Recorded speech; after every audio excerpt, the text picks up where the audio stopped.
сила создает невозможное. Эмоции остаются в памяти. Совершенство наполняет гордостью страну, над которой никогда не заходит солнце. Т-банк – спонсор фигурного катания. Добрый вечер, Санкт-Петербург. Город, который умеет принимать большие спортивные события. Рад видеть всех поклонников фигурного катания. И приветствую всех, кто с нами у экранов. Меня зовут Алексей Ягудин. Мы на льду легендарного спортивного комплекса «Юбилейный», где прямо сейчас начинается самый творческий и, конечно же, самый непредсказуемый турнир сезона – «Русский вызов 2026». Т-банк, которому доверяют более 55 миллионов человек по всей стране, восхищается своими клиентами и всеми участниками соревнований. Всем, кто проявил себя на этом льду, Т-банк желает не останавливаться на достигнутом и двигаться только вперед. Ни один из номеров, которые вы сегодня увидите, не показывали нигде и никогда. Мировая премьера здесь и сейчас, в Санкт-Петербурге. Главное правило русского вызова – это никаких обязательных элементов, никаких ограничений по музыке и никаких требований по костюмам. Чем именно покорять зал и наше жюри, каждый участник решает сам. Единственное пожелание нашего турнира – выступление должно вызывать настоящие и искренние эмоции и доставлять зрителям радость. Любой спорт – это вызов границам возможного, но русский вызов идет дальше. Мы убрали все спортивные рамки, оставив на льду лишь магию катания. И вот именно поэтому оценивать выступления сегодня доверено признанным мастерам, для которых искусство и сцена – это смысл жизни. Дизайнер и модельер Алена Ахмадуллина.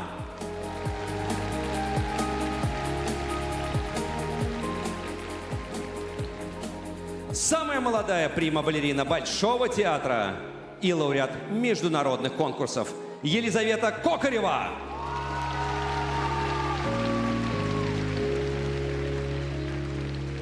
Актриса театра и кино Екатерина Климова.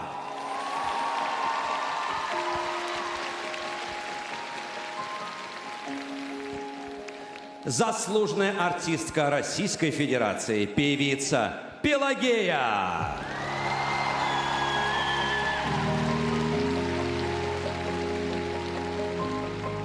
Народный артист Российской Федерации, лауреат государственной премии и обладатель 2 премий Грэмми Ильдар Абдразаков.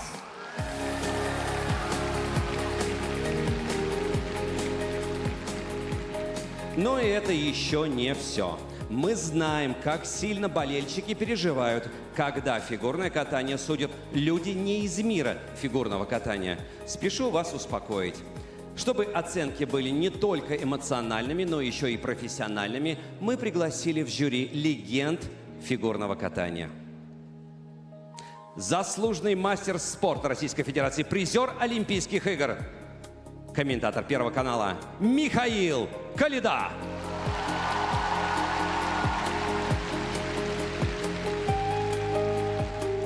Заслуженный тренер Российской Федерации, автор идеи турнира «Русский вызов» Александр Жулин.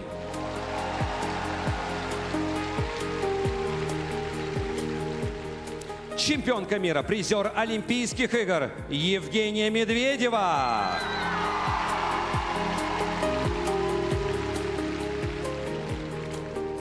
Чемпионка Европы, чемпионка мира, олимпийская чемпионка Анна Щербакова.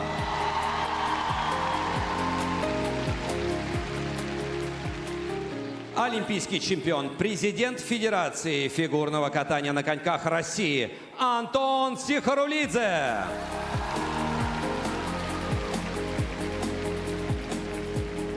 И, наконец, третье, не менее важная сила нашего турнира – это вы, дорогие зрители. Да, сегодня ваш голос имеет точно такой же вес, как и оценки профессионалов. И ваш голос – это ваш билет.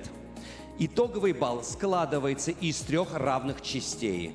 Треть дает творческое жюри, треть – легенды спорта и треть – зал. Для судейства у нас 2 критерия. Первый – это композиция. Оцениваем оригинальность идеи, музыку и хореографию. Второй – это представление. Смотрим на артистизм и качество исполнения. Каждый член жюри и каждый зритель выставляет участнику от 0 до 10 баллов. Все суммируется и получаем имя чемпиона. А на кону сегодня очень серьезные цифры. Абсолютный чемпион с максимальной суммой баллов забирает главный приз – 5 миллионов рублей. Ну а если вдруг захотелось бы пересмотреть любимые номера, то полная версия турнира всегда ждет вас на сайте 1tv.ru. Ну что ж, правила ясны, жюри на местах, фигуристы готовы. Ну что, страна, начнем русский вызов 2026. Итак, встречайте фигуристку, которая открывает наш сегодняшний турнир. Анна Фролова.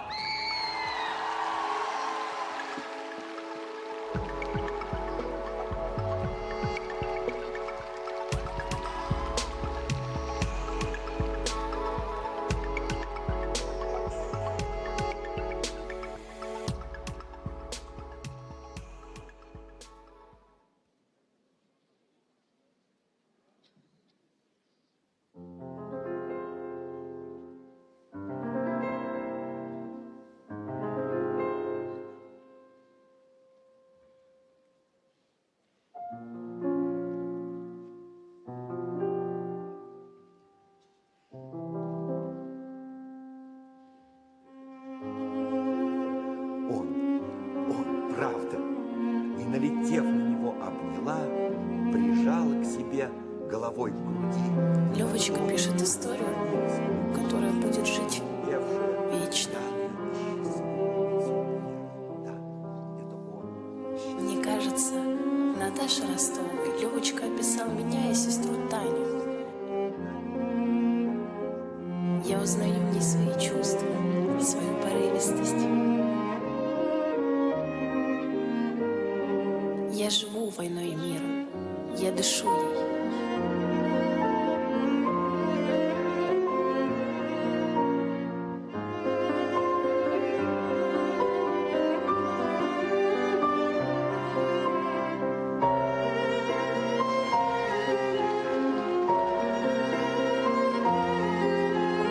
Моя жизнь — это вечное переписывание чужих мыслей. Сейчас 2 час ночи. Я все переписывала. А завтра это будет опять все перечеркнуто и переделано Львом Николаевичем. Я живу его жизнью и пишу его словами. И все чаще спрашиваю себя, а где я?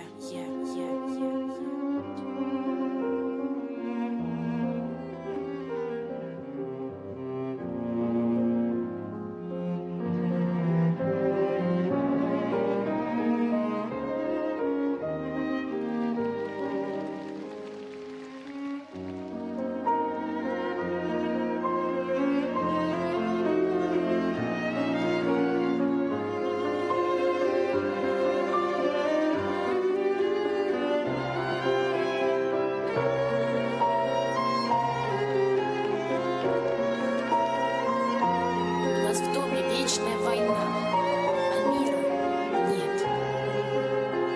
Я переписывала «Войну и мир» 7 раз. Это была огромная работа, но я чувствовала себя в ней счастливой, живя в мире художественных образов Льва Николаевича. Я пропускала через себя каждое слово. И это мой духовный ребенок.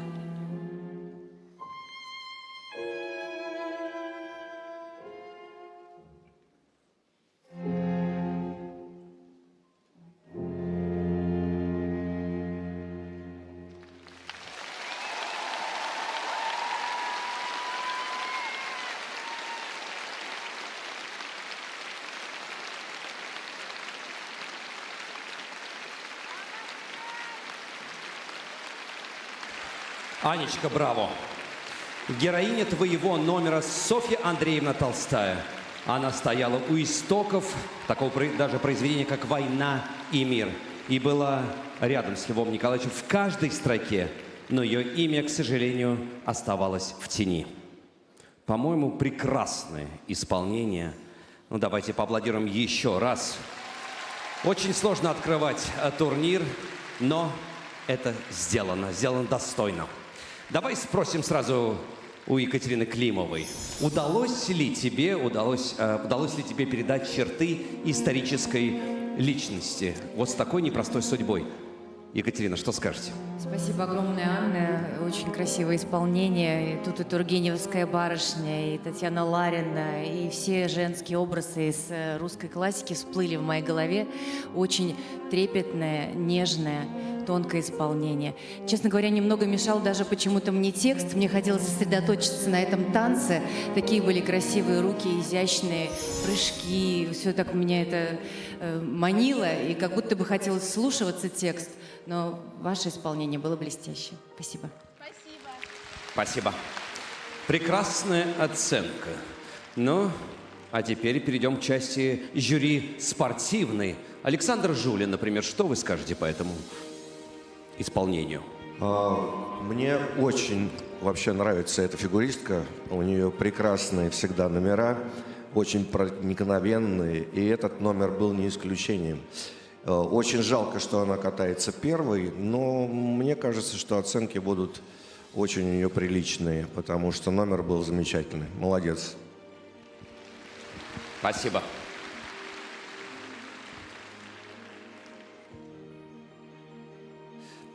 Пелагея, мы, правда, видели очень искренние эмоции. Сейчас эти сердечки, надеюсь, в наш с Аней адрес. Что скажешь по номеру и, конечно же, твои эмоции от того, что ты оказалась вот в мире фигурного катания? Потрясающий номер, Анечка, вы удивительная. И я хочу сказать огромное спасибо за приглашение быть сегодня здесь. Огромная ответственность быть в жюри.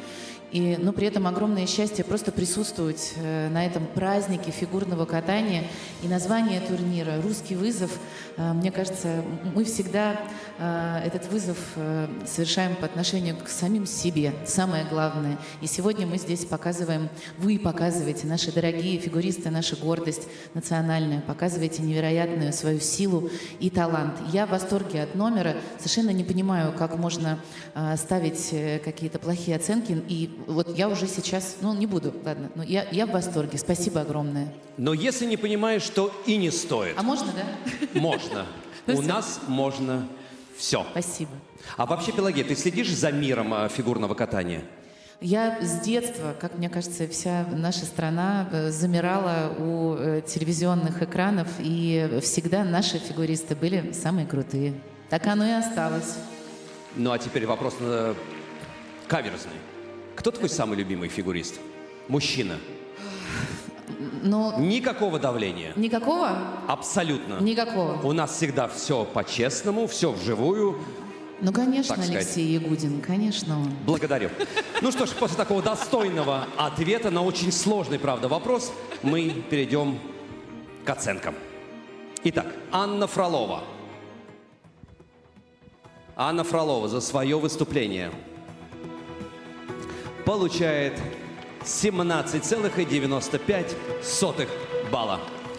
И получается, что Аня в данный момент лидирует в нашем русском вызове.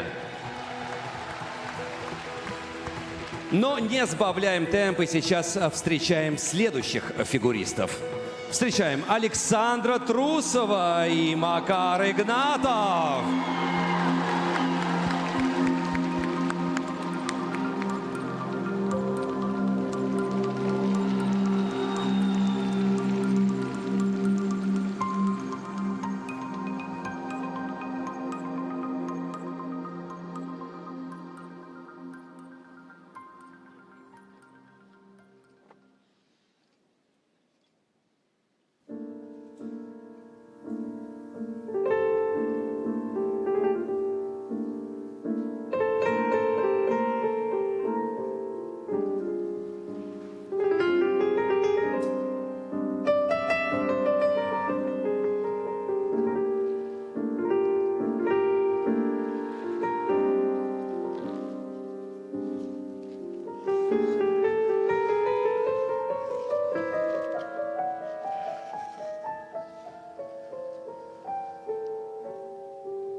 Александра Трусова и Макар Игнатов.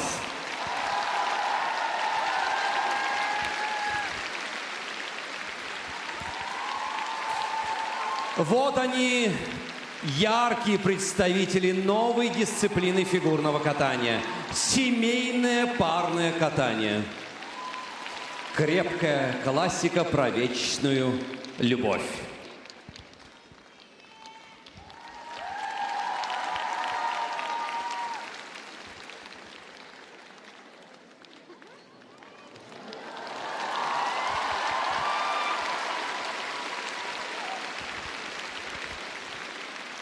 Слушайте, ну наконец-то композиция закончена. Я думаю, ну где же, в какой части этого номера появится их любовь?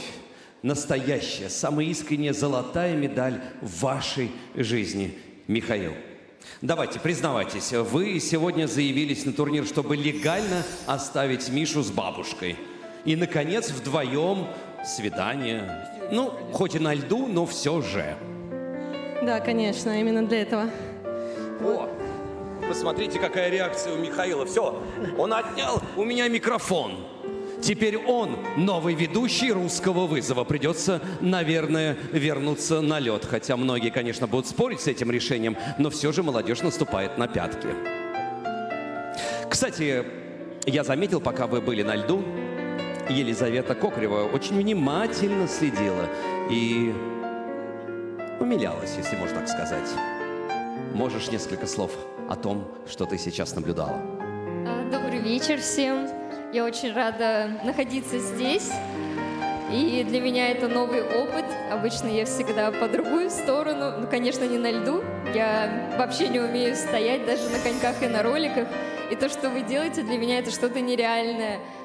И мне очень сложно сейчас что-то говорить, потому что под конец номера у меня просто ком в горле был. Это было настолько по-настоящему, искренне, эстетично, нежно. Я видела доверие в глазах, настоящие искренние чувства, и я поражена. Спасибо вам большое. Спасибо, но можно исправить ситуацию, при которой ты еще никогда не надевала на себя конечки. Наши двери всегда открыты. Хоть немного прохладно, но все же, как ты и говорила, эстетика и искренние эмоции. Ну что ж, ребята, я тянул время как мог долго, для того, чтобы ваш как раз отпуск, микроотпуск продолжался как можно дольше. Ну а теперь давайте все же посмотрим на те баллы, которые готовы же выставить жюри. Итак, 18,25.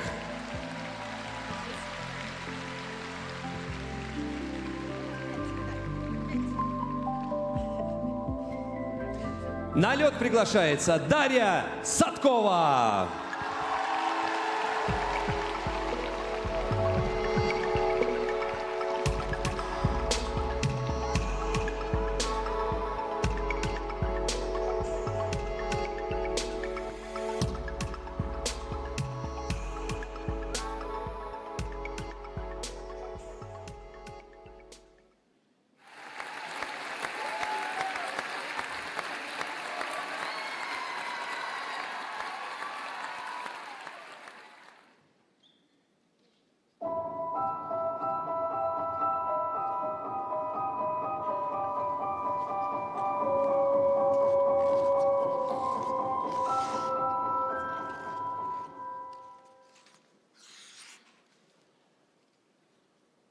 Закрой глаза, я жду тебя на крыше, я слышу голоса, побудь со мной, хотя бы кто-нибудь, хотя бы человек любой.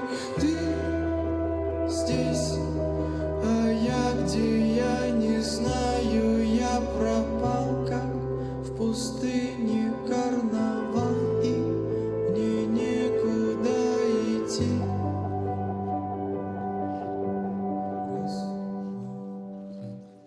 Смотри, снег тает, жуткий день календаря, февраль не знает, что улицы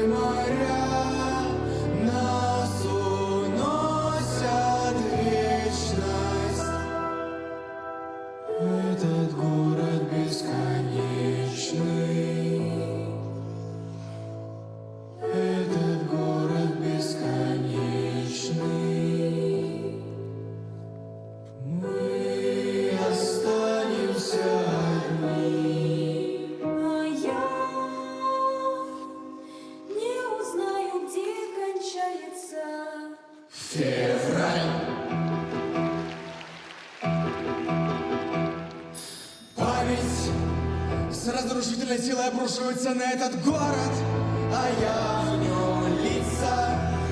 Безоблачным небом закатываются звезды за ворот, и не случится в озере плавают расстояния. Память, черная память, страшная память не слушает нас, мы не видим начала, услышьте наш крик. Снегом заполнено горло, я стараюсь к тебе прискакать напрямик, легкие сперла. Наши движения скованы, я не могу говорить, потому что мне холодно.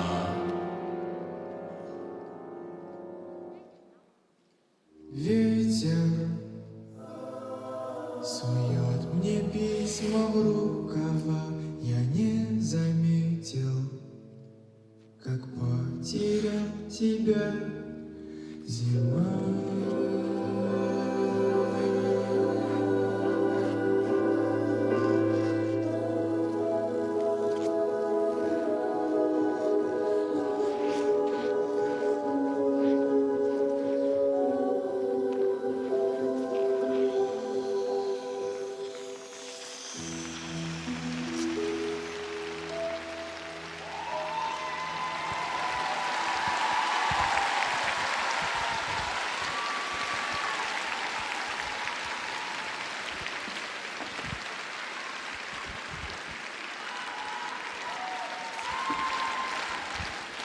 Ваши аплодисменты, Дарья Садкова.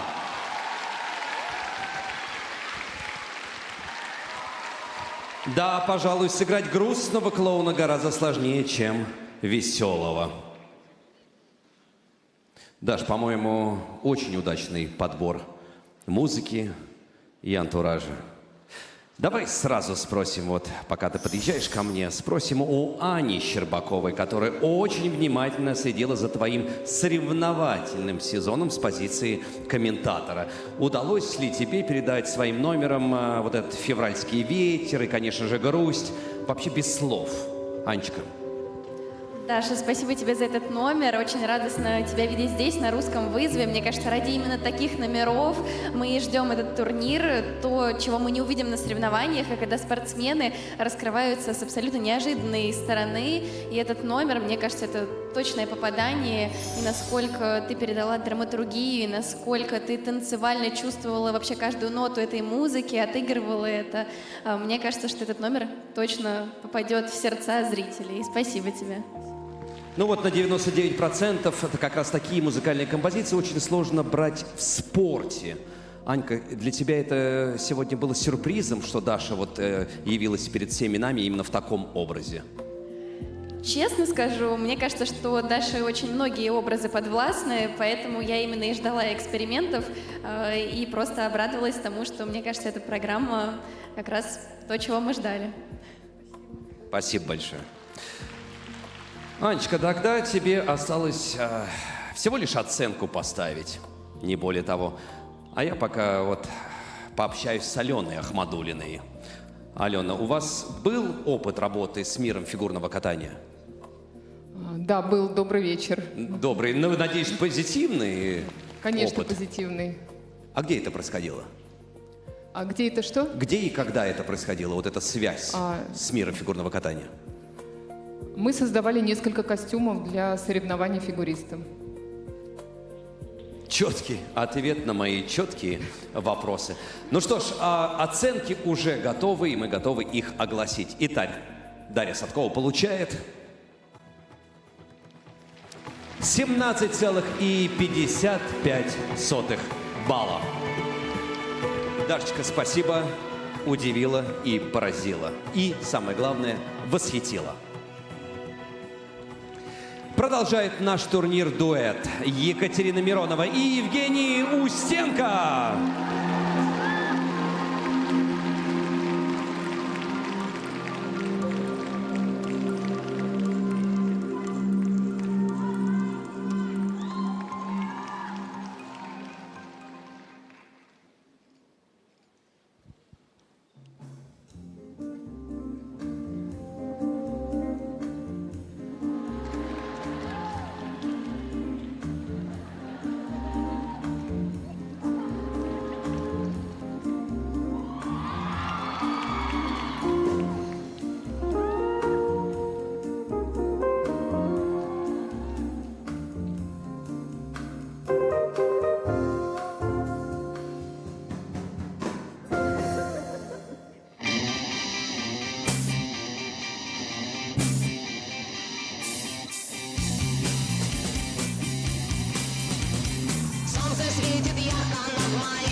Екатерина Миронова и Евгений Устенко.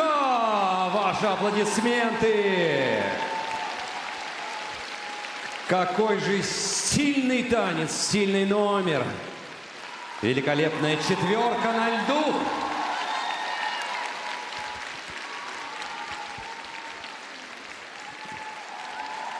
И вы знаете, со стороны это смотрелось как настоящий сериал, где ты до конца, до последней серии не знаешь, чем же все закончится. И я также обратил внимание, что очень внимательно смотрели члены жюри. И вот только начался ваш номер, я увидел, как Ильдар Дразаков, сразу вы начали смеяться, улыбаться, вы прям расцвели. Рок-н-ролл что, жив? Жив! Добрый вечер! Всем добрый вечер. Екатерина, Евгений. Блестяще. Завели. Блестяще откатали номер. Блестящий рассказ любви. Мне кажется, где-то я даже увидел немножко нотку фильма «Человек с бульваров Капуцинов». Именно. И Евгений замечательной поддержки. Без всяких волнений. Обычно, когда партнер начинает поддерживать партнершу, ты думаешь, вот удержать, вот еще чуть-чуть, ну потерпи. Да? Мощно. Здорово. С задором. Так, ребят, вперед. Вы лучшие. Спасибо вам за это. Спасибо. Спасибо за теплые слова. Ну, значит, мы набираем определенные обороты. И наш турнир как раз здесь для того, чтобы поднимать всем нам настроение. Правильно? Ну что ж, оценки готовы. Итак, внимание. Екатерина Миронова, Евгений Устенко. 17,55 балла. Ну что ж, прекрасный результат. Мы благодарим за то настроение, которое вы подарили нам своим танцем. Ну, а мы движемся дальше. Итак, следующим на лед выйдет Андрей Мазалев при творческой поддержке Алисы Двоеглазовой.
Put a spell on you.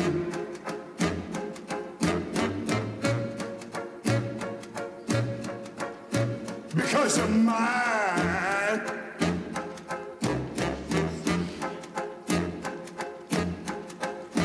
Stop the things you do.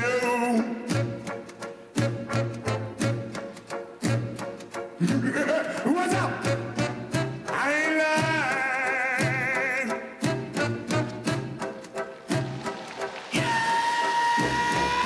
I can't stand. No running around. I can't stand. No putting me down. I put a spell on you. Because you're mine. Oh, yeah. Whoa.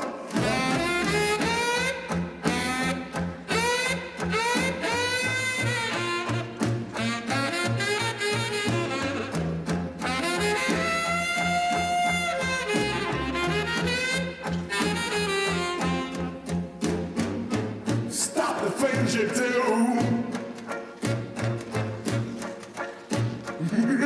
What's up?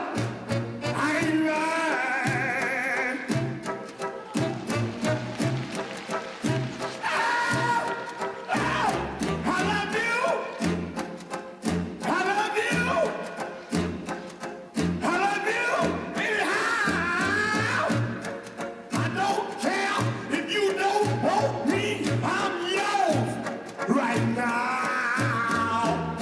I put a spell on you. Because you're mine, mine, mine. You're mine.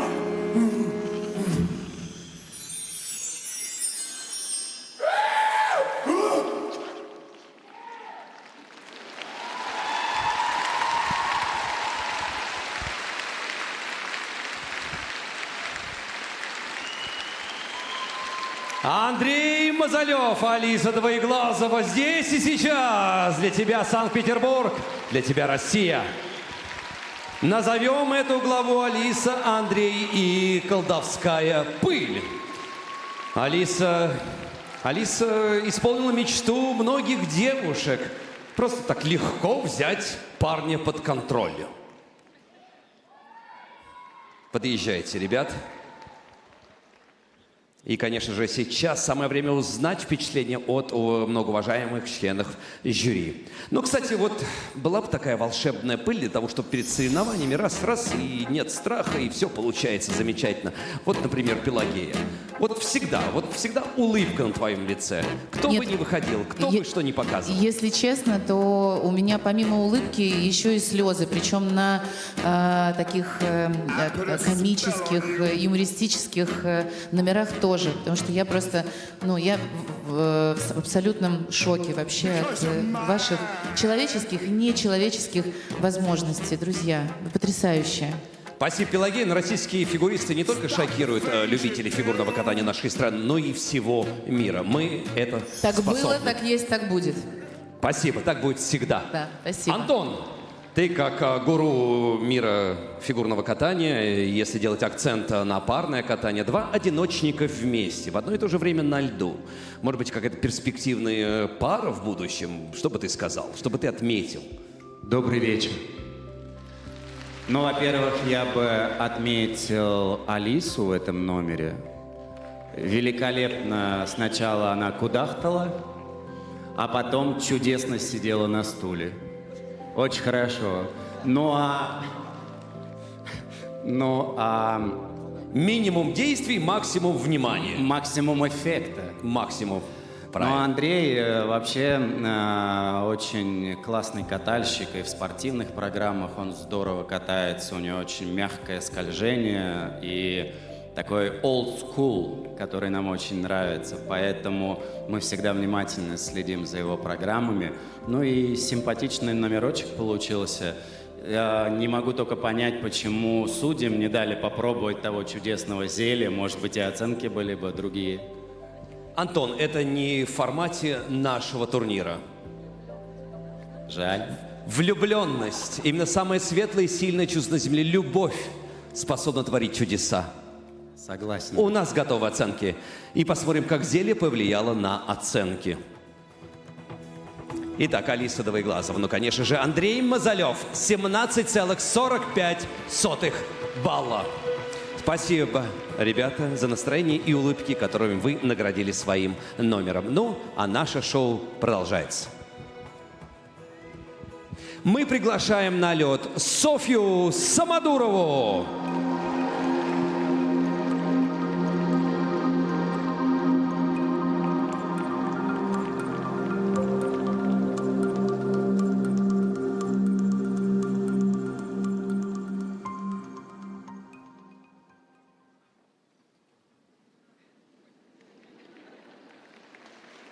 Я в театральном обучалась. Стихи умею я читать. Нас там учили очень даже. Я помню, правила просты. Вначале надо быть спокойной, размеренно повествовать и быть загадочной, но в меру, чтобы интрига между слов и со всезнающей усмешкой смотреть на зал, как на детей. Мол, я-то в курсе, я-то знаю тупую легкость бытия. Затем интригу потихоньку необходимо нагнетать, и делать это надо плавно и с поворотом головы. Произносить слова быстрее и в ноте как бы повышать, все выговаривая четко, не запинаясь, не бубня, рукой вот так вот помогая, показывая как бы что накал страстей уже в процессе, что кульминация вот-вот, и распростерши руки к залу, слова чеканить словно шаг, чтоб буква каждая слетала орлом двуглавым с языка. И даже если будут слюни, так это даже хорошо. Ты в образе, не замечай их. Ты дождь, ты вихрь, ты артист. Потом делить слова на слоги. Орать! Да так, чтоб дрогнул зал. Внезапно. Только громкий шепот, и будет он мощней, чем крик. Как только перейдешь на шепот, еще раз крикни, чтобы всех дыхание перехватило. Сама что дальше вспоминай. И пауза. Ты вспоминаешь. И дальше вот. Еще одна. Офигеваешь и балдеешь, как классно можешь ты орать. И обороты избавить нужно. Слова раздельно говорить. Все так же четко, но раздельно, выдавливая как бы их. Дышать при этом надо часто. Как будто после боя ты, как будто 1000 километров бежала ночью с рюкзаком. Еще при этом очень важно, что происходит на лице. Глаза, глаза на мокром месте. И брови, брови, чтоб вот так.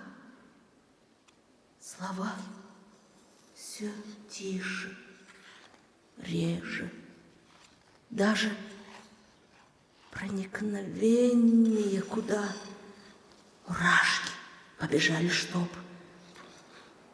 слеза, слеза, слеза. Когда финал уж очевиден, закрыть глаза и голову спустить на грудь, чтоб зритель понял конец стиха. Аплодисменты.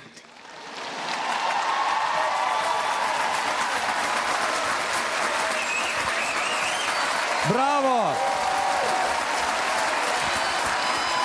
Браво! Софья Самодурова! И да, вам не показалось, в этом номере не было музыкального сопровождения, что подтверждает важную рекомендацию нашего турнира. Спортсмен сам выбирает, чем будет удивлять зрителей и членов жюри. И кажется, на мой взгляд, и, надеюсь, на ваш взгляд тоже, все получилось. Я, если честно, наблюдал за Екатериной Климовой, которая по окончанию номера, так же, как и я, крикнула «Браво!». Екатерина, что из этих правил поведения артистов вам близко? Все в сердце, Алексей. Я просто переживала каждую секунду. Софьи очень артистичное исполнение. Как клево, что это было акапелла, без музыки. И все мне понравилось в вашем номере. От костюма, от идеи, до и блестящего исполнения. Ну и, конечно, этот текст, это все правда. То есть это мы испытываем, артисты, всегда, когда нас выбирают, когда нас отсматривают, когда нам нужно выходить и опять завоевывать сердца зрителей. Браво! Спасибо большое. А я попрошу прокомментировать Михаила Коляду этот номер. Миш, добрый вечер. Добрый вечер. Соня, я хочу сказать тебе огромное спасибо, потому что когда мы наблюдали за тобой, когда ты была спортсменкой, такого, что знаешь, взять я не видел, а сегодня увидел. Спасибо тебе огромное. Это было очень проникновенно, в десяточку прям. Спасибо. Мы надеемся, Михаил, что это прямо в десяточку. Получается, турнир «Русский вызов» действительно раскрывает спортсменов абсолютно с разных сторон. 100%.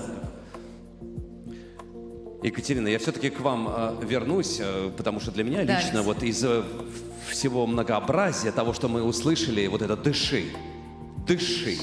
И главное, все четко проговаривать. Может быть, это во мне играет уже возраст по поводу «дыши»? Или и правда это работает? Это работает. Очень часто в кино, когда нужно зайти в комнату, и камера мотора, и там какой-то ты бежал, или эмоцию, а тебе некуда бежать, ты в костюме, у тебя грим, звук, но нужно сделать вот это сбитое дыхание. Я стою за дверью, и до команды мотор прыгаю просто на месте, еще дыхание задерживаю и не дышу, до команды начали, чтобы когда камера, мотор начали, ты вбегаешь, и тогда говоришь текст просто, но сбитое дыхание это необходимо, когда это необходимо. И сейчас наступает тот момент, когда действительно необходимый итак глубокий вдох, выдох, и мы готовы уже получить баллы за данную композицию. Итак, Софья Самодурова. 18,40.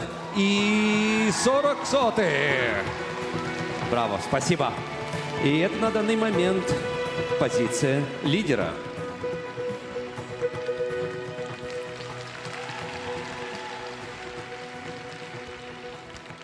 На лед приглашаются Алена Косторная и Георгий Куница.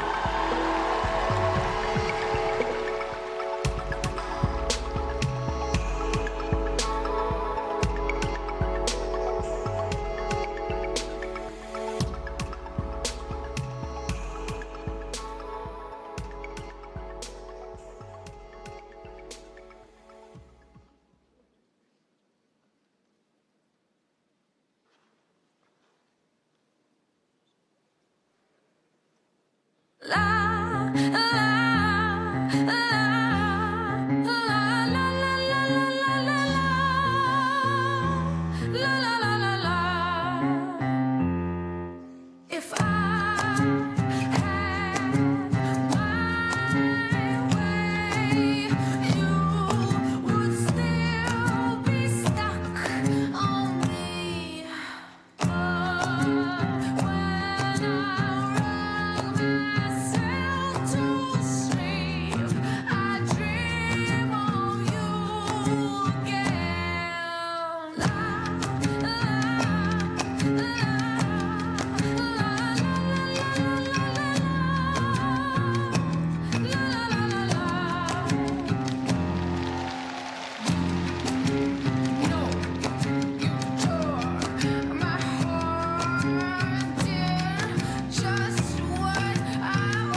Алена Косторная, Георгий Куница. Ваши аплодисменты.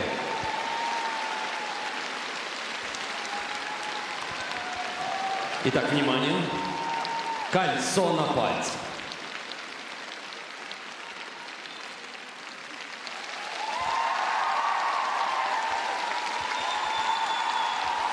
Ну что ж, абсолютно заслуженные овации зала. Но что-то мне подсказывает, что это похоже на документальную постановку.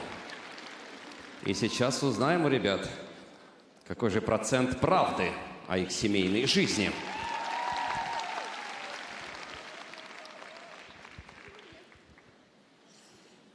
Ребята, добро пожаловать. Ну что ж, рассказывайте. Какая часть, больше, меньше? Присаживайтесь, отдыхайте. Действительно является реальностью вашей семейной жизни? Ну, как и у любой пары, есть, конечно же, и очень моменты безграничного счастья, но бывают и трудности, и злость, и это нормально, так у всех.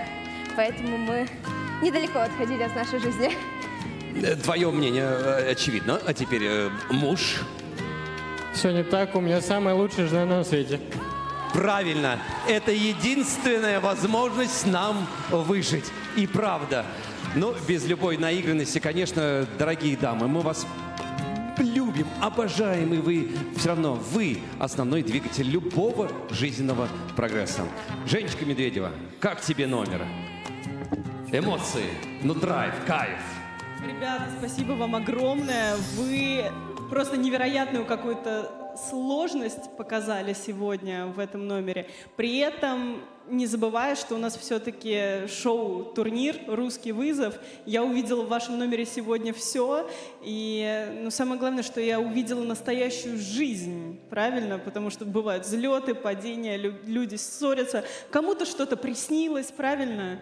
Ну и главное же, чтобы это снилось, а не было наяву. Поэтому всем нам, пожалуйста, пускай Господь подарит спокойной семейной жизни, и пускай у всех будет такой же хэппи-энд, как у вас в конце этого номера. И себе я тоже этого желаю. Ну что ж, истинные эмоции, истинные слова молодой жены. Ну что ж, оценки уже готовы, и сейчас внимание. Итак, Алена Косторная, Георгий Куница.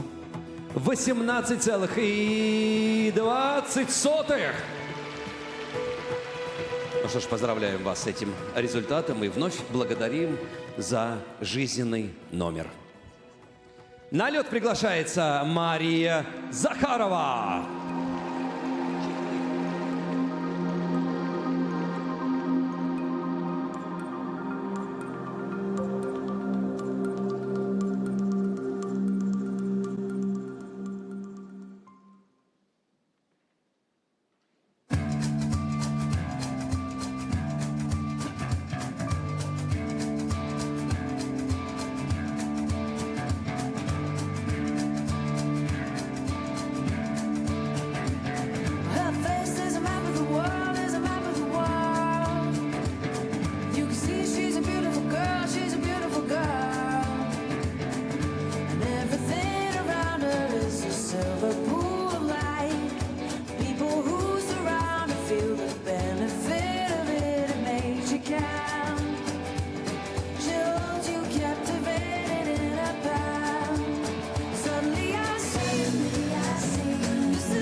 Алло, офис миссис Присли?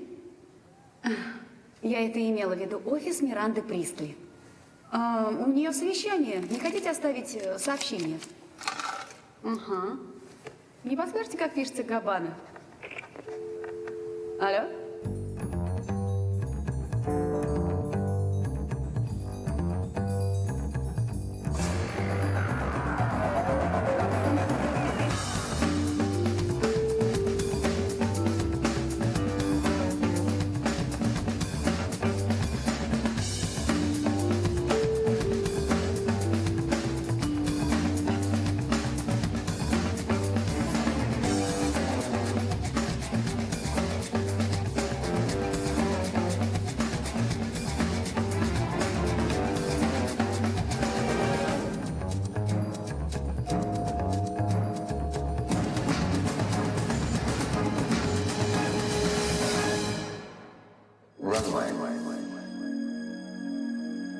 It's not just a magazine. It's a global icon.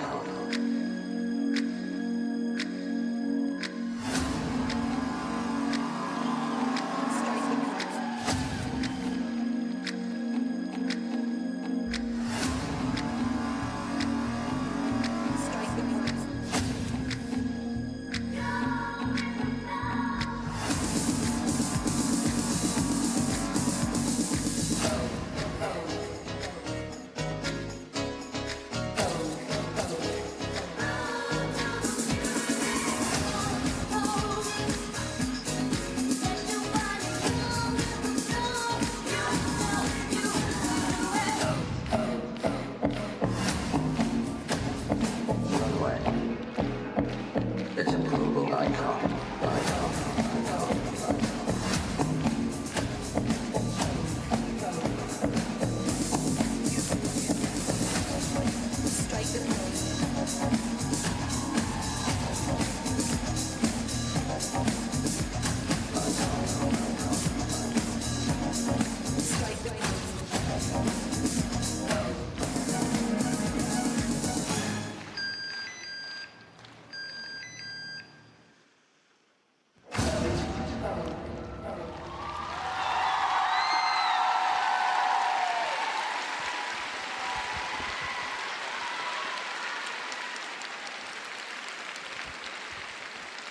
Яркая Мария Захарова, ваши аплодисменты!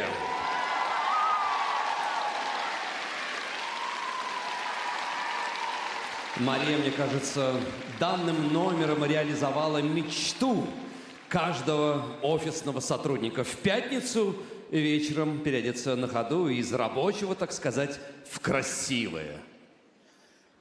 Прекрасно. У кого, как не у Алены, спросить, насколько твой номер попал в ее профессиональные будни? Ален, насколько вот точно Мария сейчас показала один день из человека из индустрии моды? Ну, Мария невероятно точно сформулировала этот образ. Он получился очень цельным. Простите.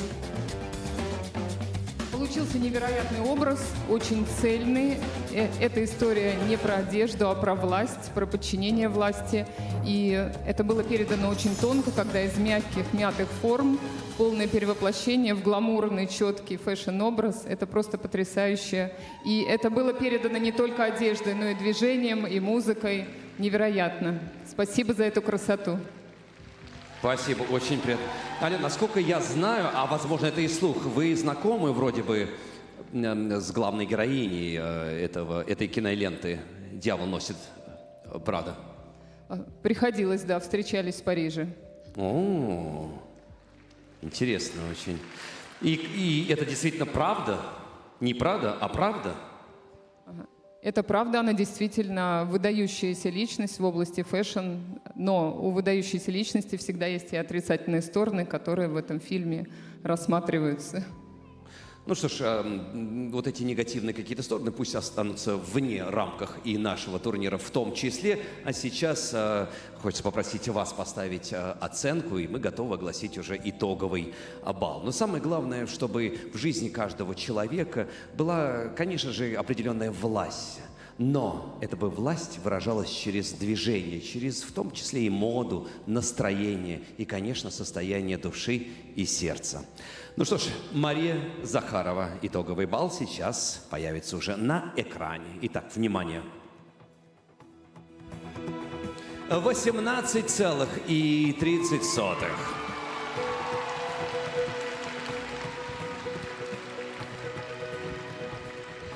Ну а сейчас на лед приглашаются Елизавета Пасечник и Дарио Черезана.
когда-то россияне Ванюши Тани-Мани, танцуя на гуляне, открыли новый стиль. Штиблеты и сапожки, под русские гармошки, под бересту и ложки прославили кадриль. Теперь почти забытая, гитарами забитая, но все же непокорная, жива кадриль задорная. Эй, тарадари-тарим, та, тарадари-тарим, та, тарадари-тарим, та, тарадари-там. Ух, тарадари-тарим, та, тарадари-тарим, та, тарадари-тарим, та, тарадари-там. На дедов мы похожи, веселье любим тоже, кадриль забыть не можем, улыбка в ней стать. Окончена работа, опять пришла суббота, и нам с тобой охота кадриль потанцевать. Кадриль моя сердечная, старинная, но вечная, порой чуть-чуть курьезная, смешная и серьезная. Тарадари-тарим, та, тарадари-тарим, та, тарадари-тарим, та, тарадари-там. Эхо!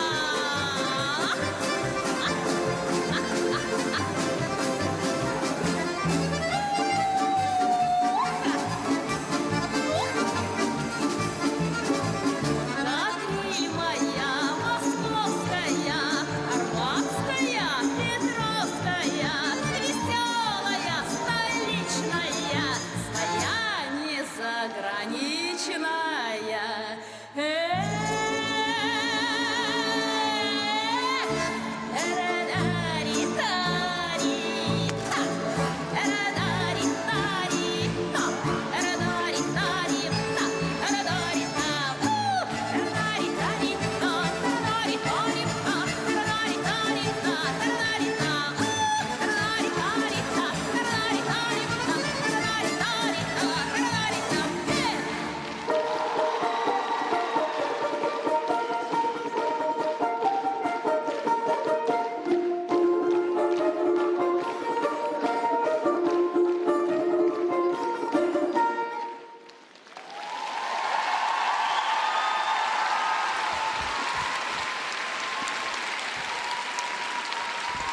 Елизавета Пасечник и Дарио Черезана.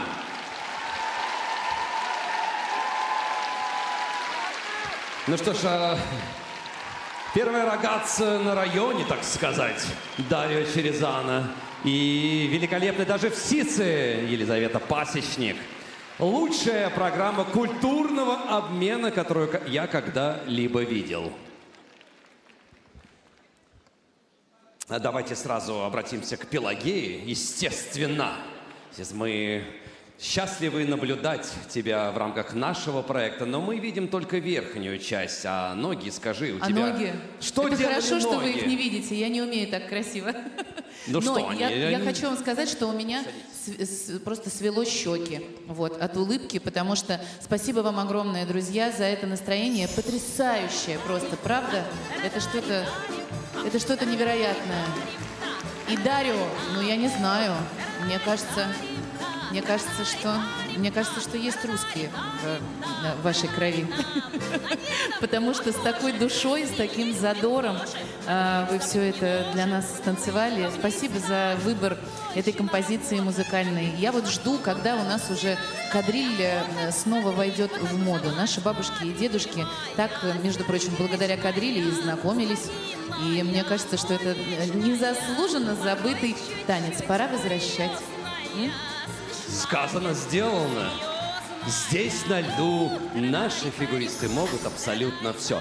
Дарью, кстати, вот продолжаю тему, затронутую Пелагеей. Ты больше русский или кто ты? 100% русский. Все. Надеюсь, и баллы у Елизаветы и Дарьи будут тоже 100%. Осталось только дождаться. Антон, у тебя когда-нибудь были руссконародные номера в карьере? Да, Леш, были. И не один раз. Но Вот мне я очень... Яблочко, да? Яблочко, да. Я могу сбацать, кстати. Я знаю, что ты можешь все, как и я. Слушай, мне очень понравилось. Дарио Черезана выступает за Россию, а сегодня еще и с балалайкой, а потом еще с балалайкой-киборгом. Каким-то. Очень здорово. Дариус, мы очень любим тебя. И вообще мы внимательно следим в этом сезоне за ребятами. Они прогрессируют от года в год. И будем ждать вас на следующий сезон, уже в спортивный сезон. Желаем вам удачи. Спасибо, Антон. Ну что ж, а сейчас самое время посмотреть, насколько сильно повлияла вот огромная балалайка на размер баллов. Итак, 18,25. Прекрасный результат. Ну, а мы продолжаем. Т-банк, которому доверяют более 55 миллионов человек по всей стране, восхищается своими клиентами и всеми участниками соревнований. Всем, кто проявил себя на этом льду, Т-банк желает не останавливаться на достигнутом и двигаться только вперед. На лед приглашается Ксения Синицына.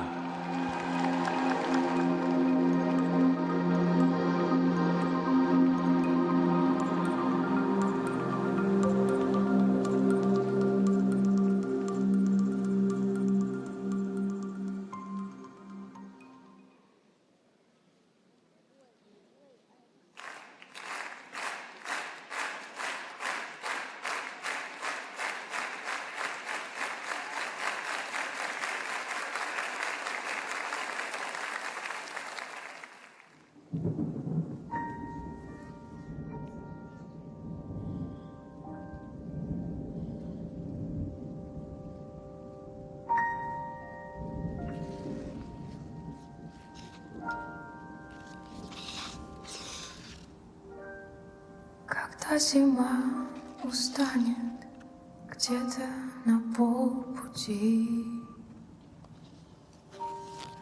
когда растают реки, будут идти дожди. Эти дожди пройдут, и снова придет зима. Я не дождусь ее, мне не нужна она.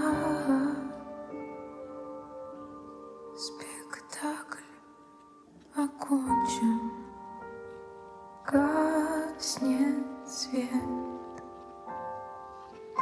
и многоточий больше нет. Останови музыку, спектакль окончен.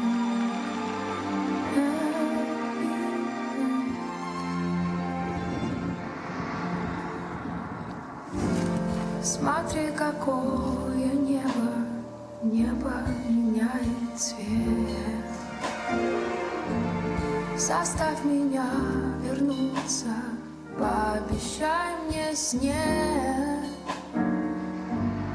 Темные облака, скоро начнется дождь. Не говори пока, ты меня не найдешь.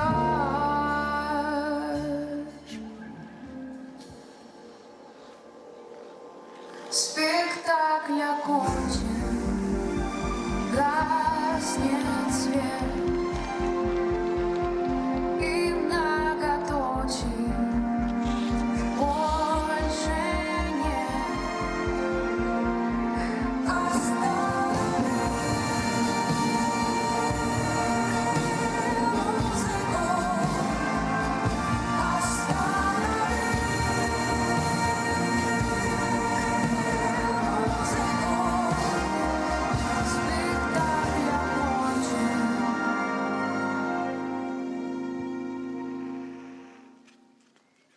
Спектакль окончен, гаснет свет.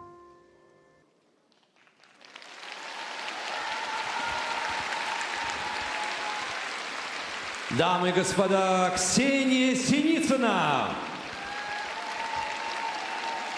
Огромное спасибо тебе, Ксюша. Спасибо за то, что этим номером ты показала изнанку этой профессии, когда овации стихают, и ты остаешься наедине в пустой гримерке или раздевалке. Браво!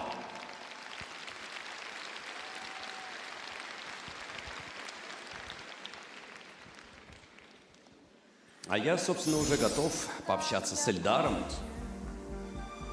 Эльдар, смотрите, вот вопрос как артисту, которому аплодировал весь мир. Какие ощущения обычно именно у вас после триумфа, когда вот вы возвращаетесь в гримерку, вы молча сидите, проходите вновь через те моменты, через которые прошли буквально несколько мгновений назад, или наоборот, вы более активный человек?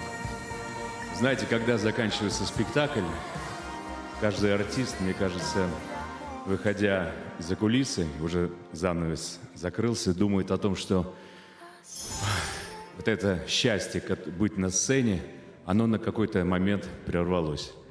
Но оценку твоего исполнения всегда тебе дает публика. И когда публика тебя оценивает, это ты слышишь возгласы «Браво», «Брависсимо», кидают цветы на сцену.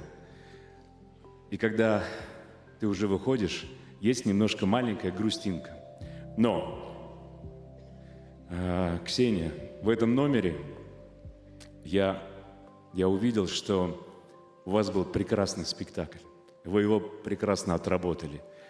У вас было счастье как на лице, потому что не всегда должна быть грусть после спектакля, то, что он закончился. А должно быть, когда это прекрасное исполнение, прекрасный спектакль, должно быть счастье и ощущение вновь и вновь того, что скорее бы вернуться на сцену и повторить спектакль, чтобы публика и овации публики не замолкали. Спасибо вам огромнейшее за это прекрасное исполнение. Это было потрясающе. Спасибо. Спасибо, Ильдар. Итак, уже оценки готовы, и мы готовы их огласить. Итак, Ксения Синицына. 17,95 балла.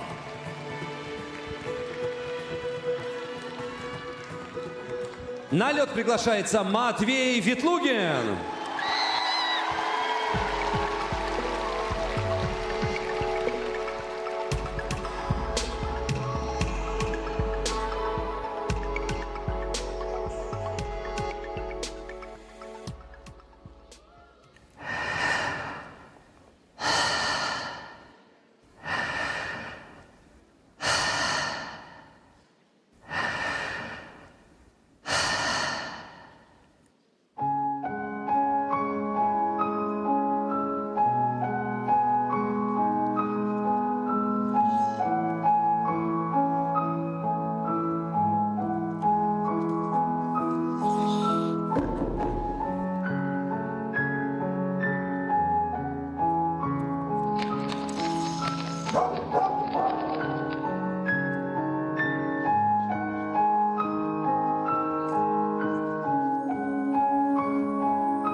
Матвей Ветлугин.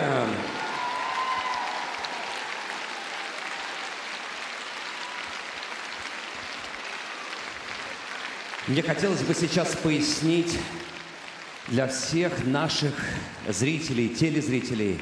Матвей посвятил этот номер спортсменам-паралимпийцам. Людям, которые каждый день, вопреки всему, доказывают всем нам, что возможности человеческого духа абсолютно безграничны.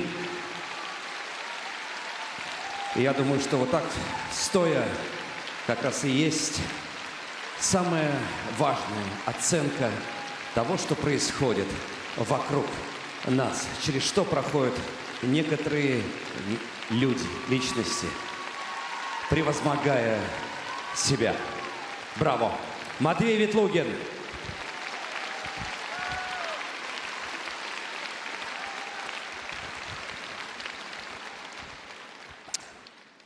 Я увидел, как многие сейчас не смогли удержать слез, и в том числе Екатерина Климова. Как вам эмоции после увиденного?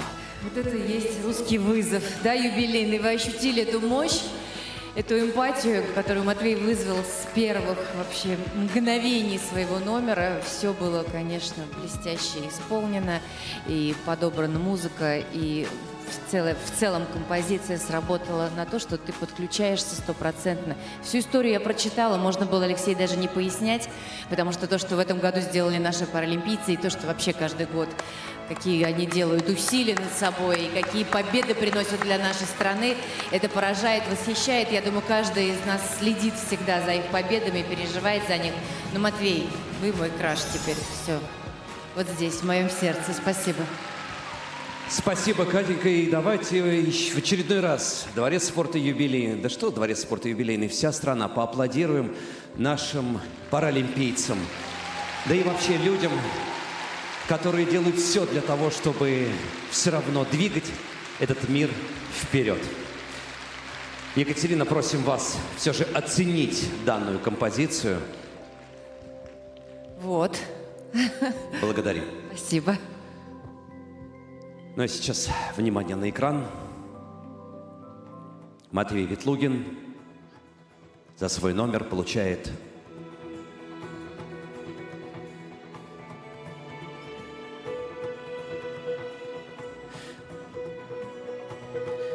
Матвей, пока нет баллов, пока бесценный номер, ну правда. Скажи мне, чья была идея, что сподвигло тебя, чтобы создать этот мини-шедевр? Добрый вечер, юбилейный. Ну, конечно, не могло мимо меня пройти событие, которого ждали 12 лет. И, посмотрев на то, что сделали наши герои спорта, захотелось каким-то маленьким образом, хотя бы в течение 3,5 минут, оценить их вклад и их героизм, в принципе, по жизни, и сделать такой маленький номер посвящения, насколько это возможно, деликатно. И сделано это было просто в превосходной форме. А сейчас, внимание на экран, оценки готовы. Итак, Матвей Ветлугин за свою композицию получает 19,25. И Матвей становится лидером на данный момент. На лед приглашается Александра Байкова и Дмитрий Козловский.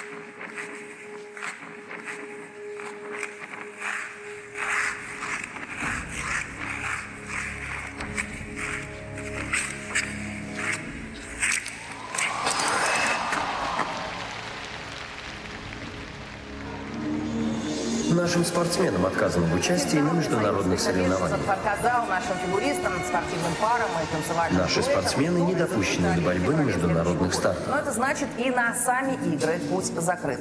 Путь закрыт.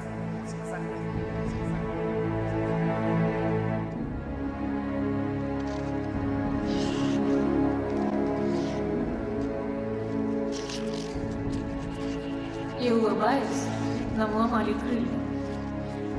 Наш стон порой был похож на вой. Немели мы от боли и бессилия. Шептали лишь «Спасибо, что живой».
Мы поняли, что лживо и что свято.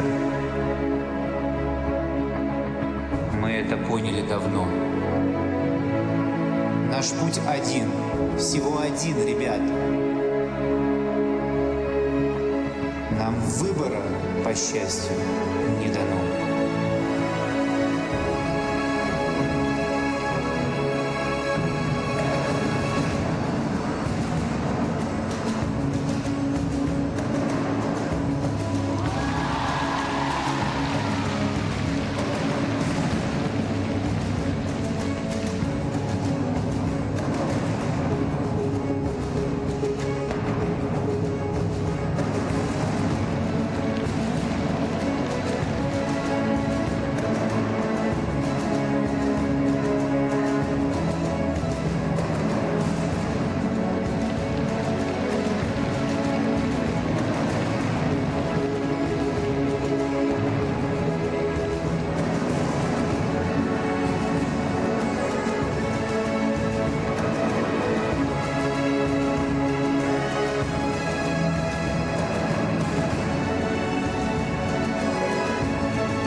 Александра Байкова и Дмитрий Козловский.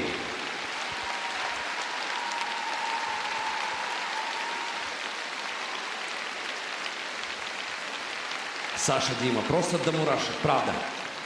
Когда перед тобой закрывают двери, нельзя опускать руки ни в коем случае. И у вас, конечно, в этом танце был мощнейший посыл. Выбора нет, но таков путь. Мы здесь. И мы делаем все возможное для того, чтобы, вернувшись, вновь показать всему миру, что мы лучшие. Одни из лучших.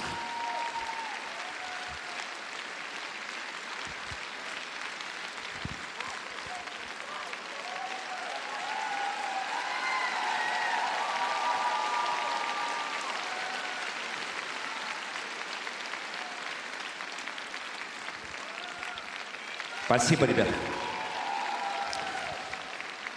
Ну и, конечно, сейчас хотелось бы адресовать свои мысли Антону Сихрулидзе.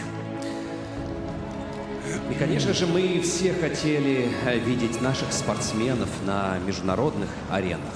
Но при этом мы и правда готовы, чтобы весь мир знал, мы открыты для диалога, и чтобы в рамках наших турниров также выступали иностранцы. Что скажешь, Антош? Мне очень близки те эмоции, которые испытывают ребята, когда большие, мощные спортсмены, как Саша и Дима, не могут выступать на чемпионатах мира, Олимпийских играх. Становится больно. Да и, наверное, чемпионат мира, Олимпийские игры – это тот турнир, те турниры, где должны выступать сильнейшие спортсмены мира. И в парном катании нельзя сказать, что выступают сейчас сильнейшие спортсмены мира, потому что, например, Саши и Димы там нет. Но я уверен, что наши ребята не раз завоюют медали на крупнейших международных соревнованиях. Мы дождемся и победим. Спасибо. И, конечно же, мы верим в то, что эта ситуация, которая сейчас царит и не только в мире фигурного катания, она, конечно, завершится рано или поздно, и мы будем рукоплескать будущим победам наших фигуристов. Ну что ж, оценки готовы, и сейчас самое время их увидеть. 18,90 получают Александра Байкова и Дмитрий Козловский.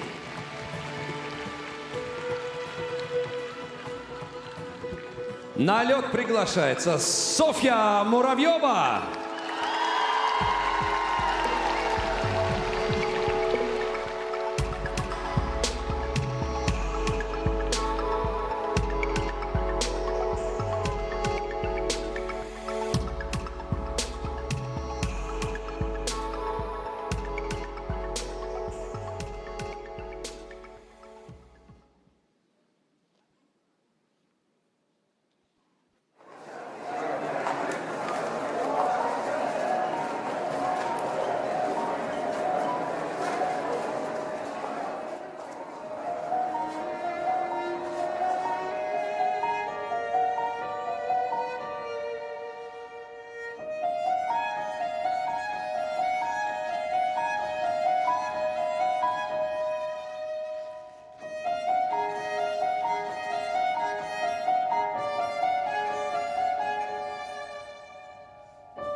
Ваши овации, Софья Муравьева!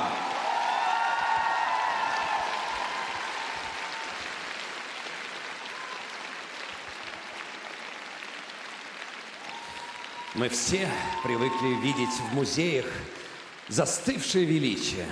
А Соня сегодня показала, что за этим холодным мрамором скрывается целая драма. Скрывается душа, чувства. Как всегда, Сонь, оригинальное исполнение. Ну и, конечно, тут же совсем юные поклонники, юные звезды фигурного катания. Сонь, давай сразу спросим Елизавету Кокареву по поводу задумки данного танца и, собственно, вот это послевкусие, которое, безусловно, оставил этот номер. Елизавета. Я могу сказать, что этот номер был такой глубокий. И так как я балерина, я все равно оцениваю больше пластику, тело, красоту, и на меня это больше влияет. И я могу сказать, что самое сильное впечатление в этом номере на меня произвели именно глаза. В них, по-моему, даже больше, чем в хореографии и в пластике, была выражена вся история, весь драматизм. Несмотря на то, что, возможно, я не профессионал, были какие-то помарки, я видела, что вы продолжали рассказывать нам историю, проживать ее, и это очень ценно и достойно большого уважения. Спасибо вам большое. Елизавета, помарок не было от слова совсем. И, конечно, каждый спортсмен является артистом, особенно если мы говорим о фигурном катании. И сам каждый спортсмен выбирает, через что дотронуться до членов жюри, до своего зрителя. Но баллы уже готовы. Итак, внимание! Посмотрим, как оценили эту мраморную драму. 18,55. Софья Муравьева.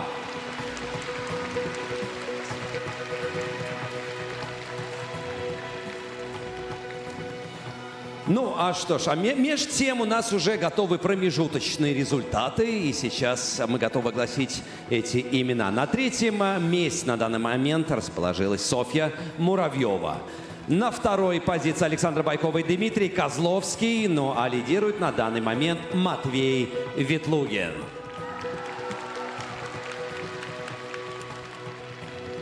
Я рекомендую всем зрителям в зале не забывать о своей очень важной миссии и пользоваться возможностью голосования. Ваш выбор очень сильно может повлиять на итоговое расположение участников. Фигуристы выдают одну мощную постановку за другой, и я вижу, что и членам жюри, да и нам всем уже просто необходимо прийти в себя. Подготовим лед для второй части турнира «Русский вызов» и увидимся ровно через 10 минут.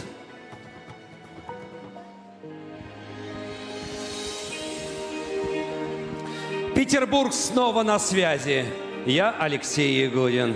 И огромное количество фанатов фигурного катания вокруг меня в юбилейном. И, конечно же, миллионы зрителей у экранов. Мы продолжаем турнир «Русский вызов» 2026 года. И если вы пропустили первую часть турнира, вы всегда можете посмотреть ее на сайте 1tv.ru. Ну а наш турнир – это не только борьба за призы, но и еще настоящий праздник спорта. И какой же праздник без подарков? Прямо сейчас мы берем небольшую паузу в конкурсной программе и передаем лед юному дарованию российского фигурного катания. На арене юбилейного показательного выступления Софьи Дзепки встречаем.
I've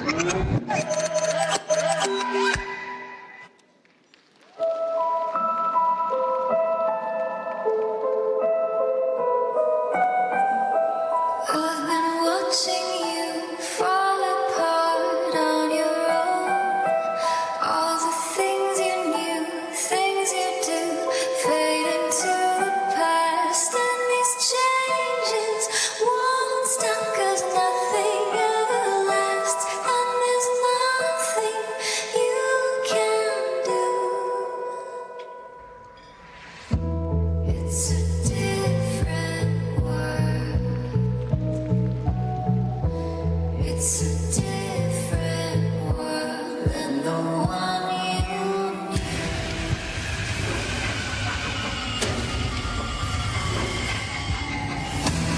It's a different world. It's a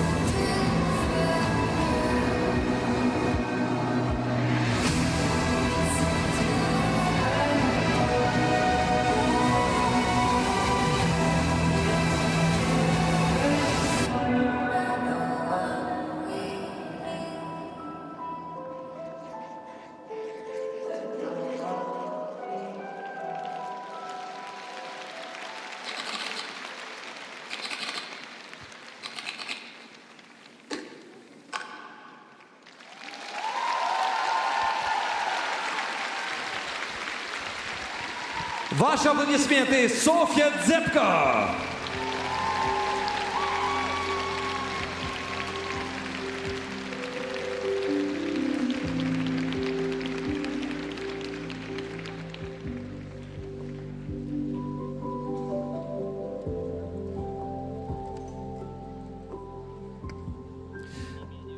Ну а нас ждет не менее захватывающая вторая часть турнира. Давайте не будем терять драгоценное время и встретим здесь следующую участницу. На лед приглашается Камила Валиева.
Камила Валиева!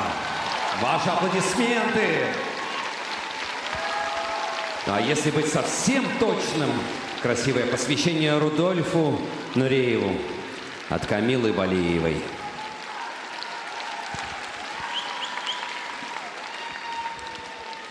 И, конечно же, хочется сразу обсуждать этот номер. Ильдар Абдразаков, вам слово.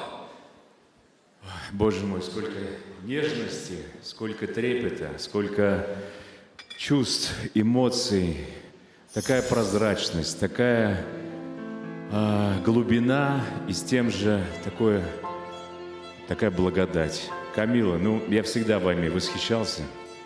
И хочу сказать, что вы, конечно, вы умничка, вы наше золото. И у меня тоже во мне течет и татарская кровь, поэтому я как немножко татарин, татарочки, хочу сказать Зур Рахмат. Пригласите меня в вашу лодку, я тоже немного оттуда. Давай, спасибо. Алексей. Но самый главный объем присоединяйтесь. в этом танце. Это произведение искусства, это навсегда, это на годы вперед. Но сейчас хочется спросить, отталкиваясь от предыдущих ответов Елизаветы Кокарев, ты говорила до этого о том, что ты смотришь за пластикой, ты смотришь как раз за этим объемом, благодаря определенным хореографическим па создается фигуристом. Но здесь не пуанты, здесь коньки. Твое впечатление?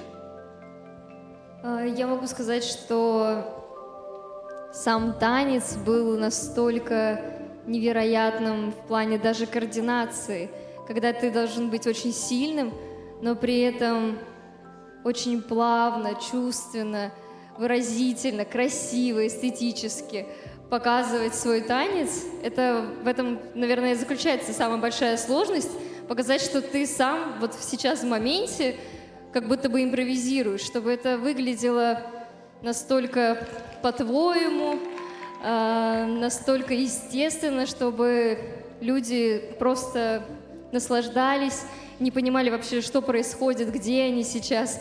И, конечно, я видела, что ты сама получаешь огромное удовольствие, и мы вместе с тобой. Спасибо большое.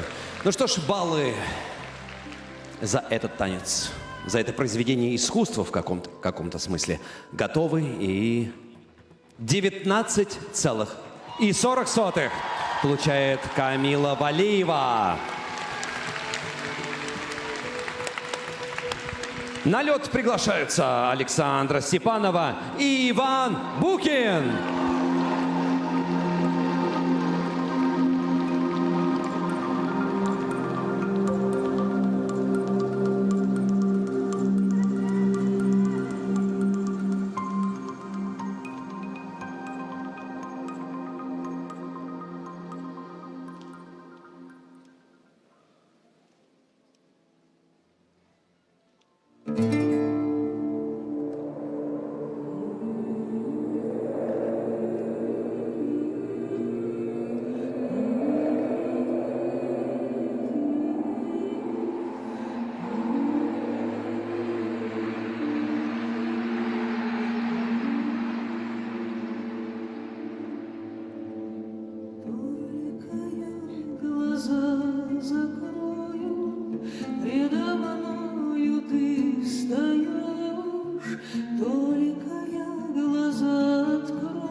Хоть убей,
Александра Степанова и Иван Букин.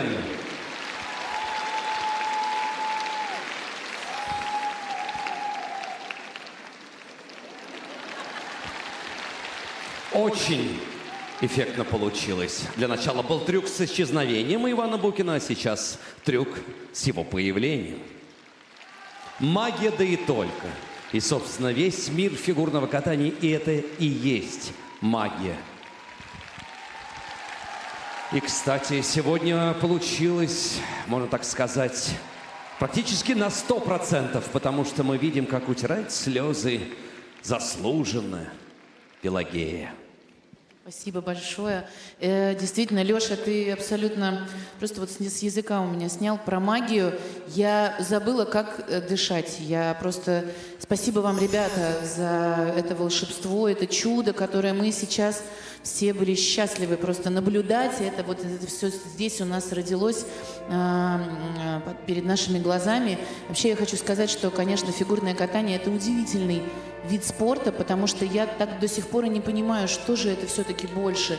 Спорт, повторюсь, с нечеловеческими какими-то возможностями, с демонстрацией такого духа, мощи человеческой. И при этом это действительно шедевры, настоящие шедевры искусства. Какая у вас актерская, потрясающая работа у вас обоих. Какой замечательный турнир, что здесь есть возможность вот так вот артистам, спортсменам, да, полностью свободно выражать свое творчество, свои идеи. Спасибо вам большое, друзья. Низкий поклон. Кстати, Это Пелагея, для того, потрясающе. чтобы определиться с ответом на твой вопрос, ты всегда можешь, если ты жаждешь увидеть действительно актерскую игру и абсолютно другую сторону наших спортсменов, это, пожалуйста, вашему вниманию «Русский вызов». А если увидеть уже мастерство владения коньком, в том числе и, конечно, фантастическую технику, это соревновательный сезон. Так что фигурное катание не может не понравиться кому-то. Этот спорт для абсолютно всех.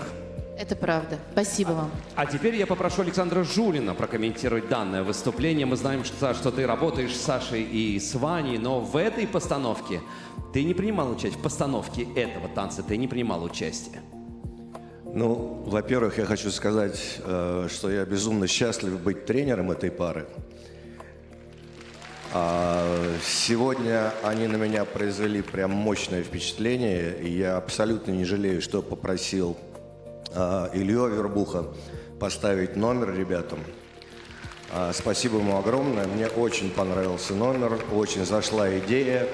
И хочу сказать вам, что вот, наверное, впервые сегодня я увидел настоящее катание женщины и мужчины, да еще и рожавших. Вот. У них у всех по ребенку, поэтому это очень чувствуется. Они уже пожили в этой жизни, и это очень чувствуется. Спасибо, ребята, спасибо, Илья, спасибо, Леша. Спасибо. Ну что ж, а тем временем баллы уже за это выступление готовы. Итак, внимание. 19,25 балла получают Александра Степанова и Иван Букин. На лед приглашается Дмитрий Алиев.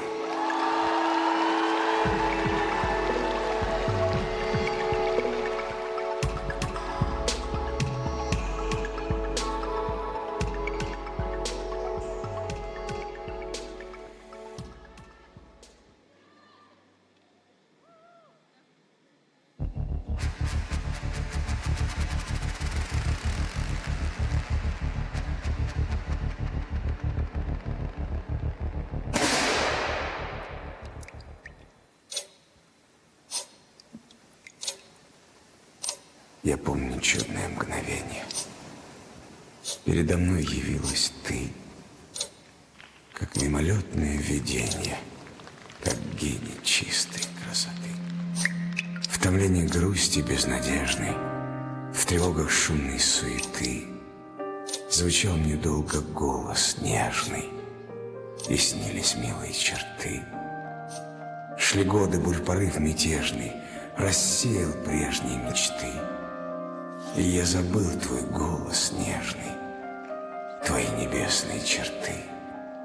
В глуши, во мраке заточения тянулись тихо дни мои, без божества, без вдохновения, без слез, без жизни, без любви. В душе настало пробуждение.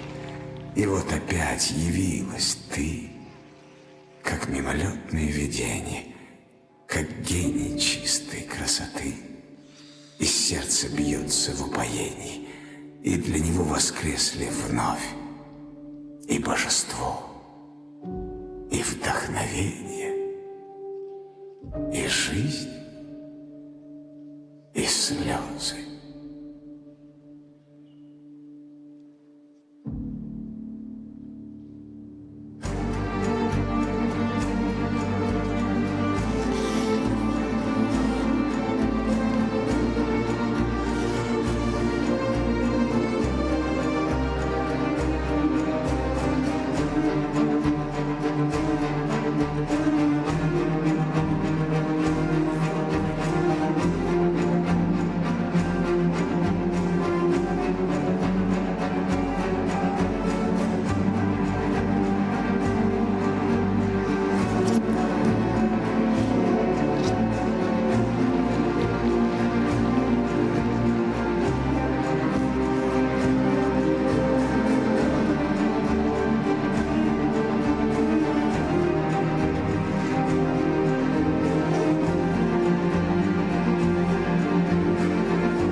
Дмитрий Алиев. И сегодня Дмитрий сделал невероятное. Своим выступлением он вызвал не только ваши овации, но еще и снег в апреле.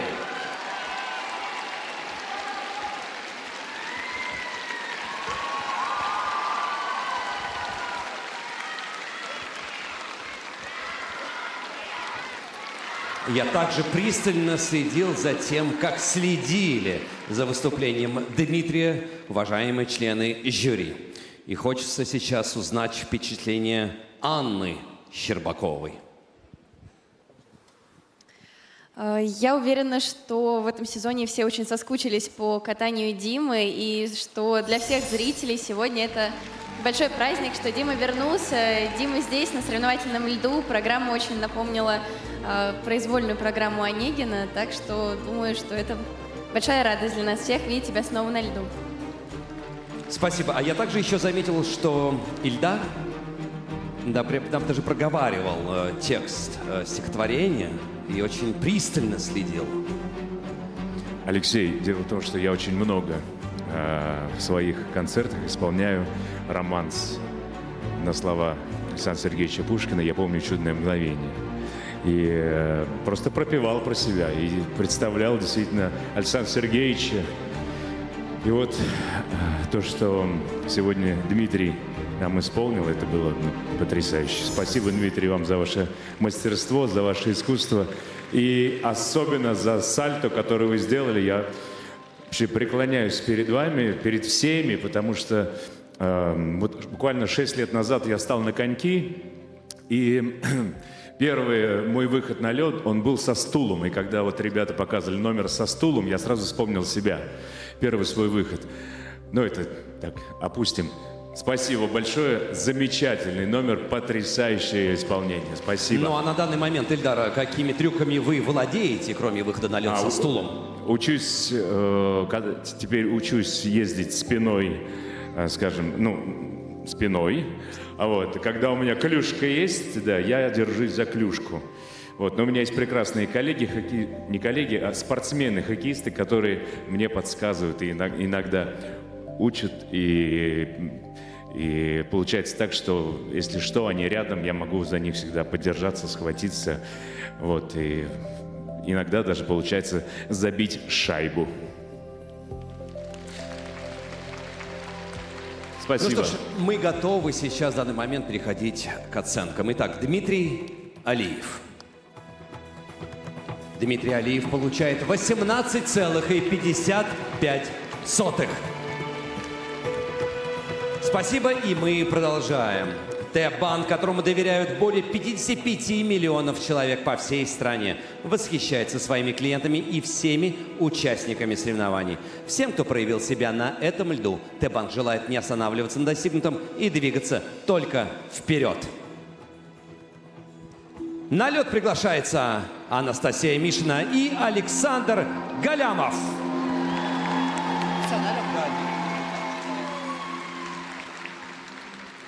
Уважаемые пассажиры, наш самолет, следующий рейсом из Тбилиси, совершил посадку в аэропорту Пулково.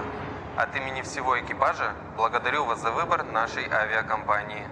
Желаем вам приятного пребывания в Санкт-Петербурге.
Алло, Ларису Ивановну хочу.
Уважаемые зрители, рейс Мишина Галямов успешно приземлился в истории русского вызова. Браво, Анастасия Мишина, Александр Галямов! Да, ребята, как же вы круто завели, причем оба стола жюри. Потому что танцевали и не только спортсмены, танцевали также еще и деятели искусств. А у Михаила Калиды, еще и у Антона Сихорлидзе даже началась такая сессия караоке. Что скажете, Миш? Ребят, спасибо вам огромное. Честно говоря, этот фильм один из моих самых любимых, и вы одни из моих самых любимых спортсменов. Спасибо. А какая у тебя самая любимая цитата? Все. Было. Спасибо. Антон? Гамарджо Багинат с водой. Еще я знаю Кинз Мараули и Фончкара. Не, ну не надо. Этого достаточно. А помните, там еще был момент, он ему говорит, а вы почему кефир не кушаете, не любите? Помнишь? Мы помним все. Слушайте, ну здорово, веселенький номерочек получился. Ну и мы вообще очень вас любим, следим за вами. Здорово, что выбор сделали. И мне показалось бодро, весело и по случаю. Абсолютно точно, Антон. Самое главное, зажигательно. Итак, дамы и господа, Анастасия Мишина, Александр Галямов и оценки за выступление. 19 баллов ровно.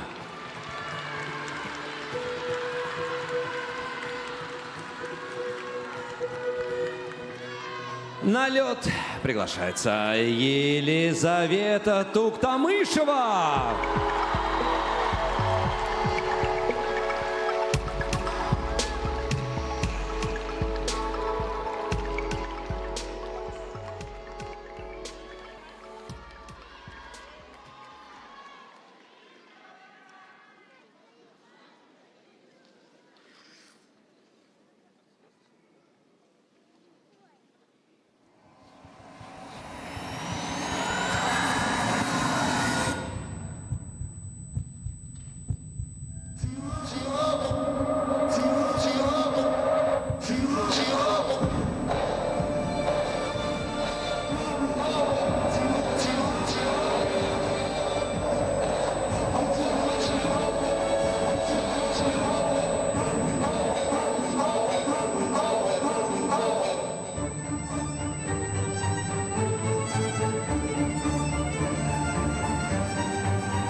Елизавета Туктамышева. Как всегда, органично в драматичных номерах. И, конечно же, заслуженные аплодисменты.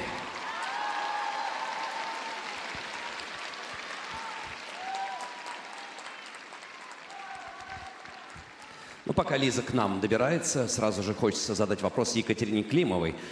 Знаете, сейчас этим танцем поднималась очень сложная тема — токсичные отношения. Внутренняя драма человека, девушки. Ты знаешь, Алексей, а я смотрела на Елизавету и думала, что фигурное катание — это не спорт, это все-таки искусство. Потому что Елизавета сейчас, как настоящая драматическая актриса, передавала эмоции через глаза, мимику, жесты. И это было очень красиво, энергично и настолько легко, что я ловила себя на мысли, что вообще-то девушка на коньках, она летала просто по этому дворцу. И это было завораживающе. Спасибо огромное. Очень впечатляет меня сегодняшний вечер. Просто настолько впечатлил, вдохновил. Я не знаю, завтра я просто выйду на сцену сама в своем спектакле и порву публику, потому что мне хочется бесконечно выйти на лед и тоже что-то начать делать вместе с вами. Это значит, что мне очень нравится. Спасибо. Спасибо за вербальную оценку данного танца, но еще осталось нажать некоторые кнопочки и поставить свой балл. Ну что, собственно, мы абсолютно согласны и с вашим мнением об увиденном. Ну и хочется пожелать каждому человеку, живущему на планете Земля, чтобы всегда он верил, возможно, даже в какие-то чудеса и в свет, конечный свет. Ну что ж, баллы сейчас уже готовы. Итак, внимание. Елизавета Туктамышева набирает 18,80.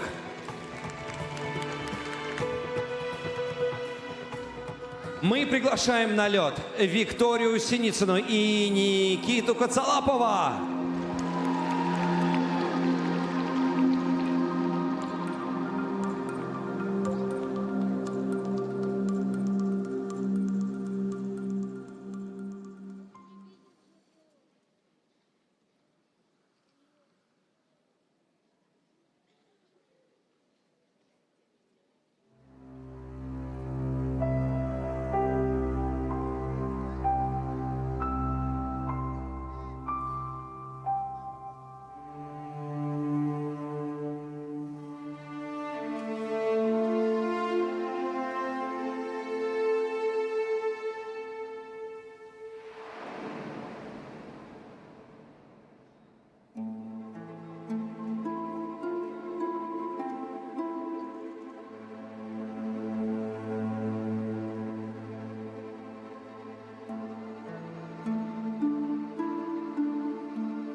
Виктория Синицына и Никита Коцалапов. Ваши аплодисменты! Да, такого, если честно, у нас еще не было. И каждый раз мы находим подтверждение тому, что талантливые люди очень находчивые. И даже если обстоятельства против тебя, они находят элегантное решение, чтобы порадовать своего болельщика. И, конечно, мы сейчас желаем Виктории Синицыной быстрейшего восстановления и возвращения, конечно же, на лед. Юбилейный. Отправляем всем залом лучики здоровья, счастья и любви.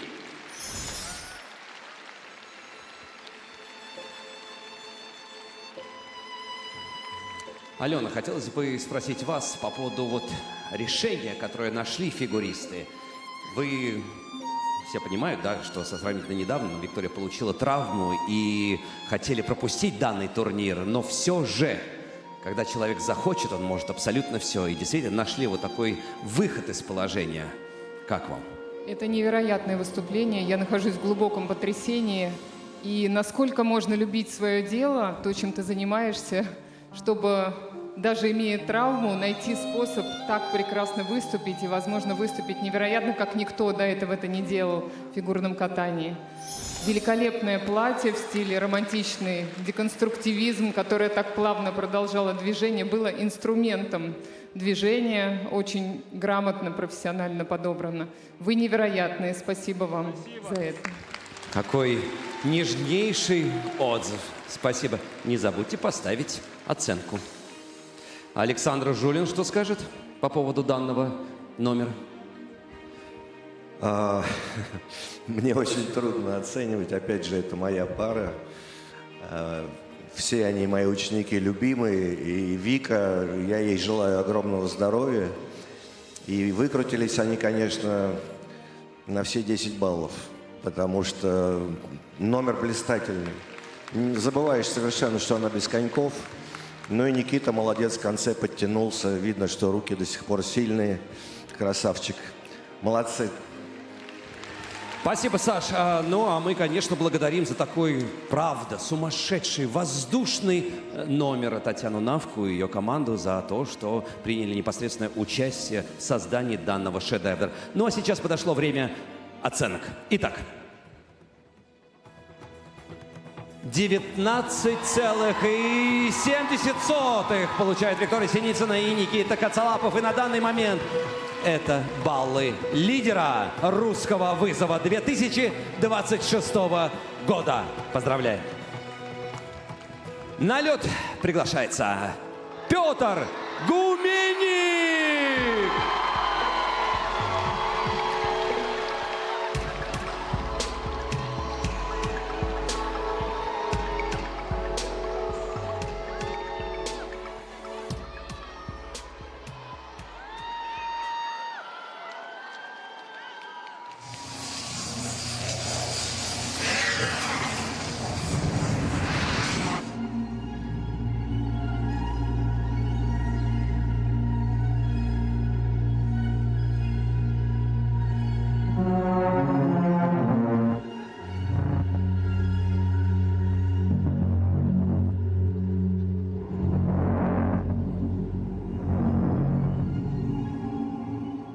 Подходящие параметры.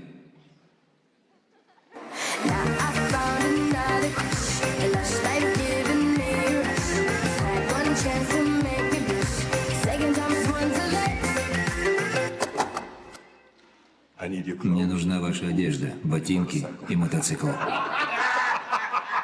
Ты забыл сказать «пожалуйста». Уберите его от меня.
Hasta la vista, baby.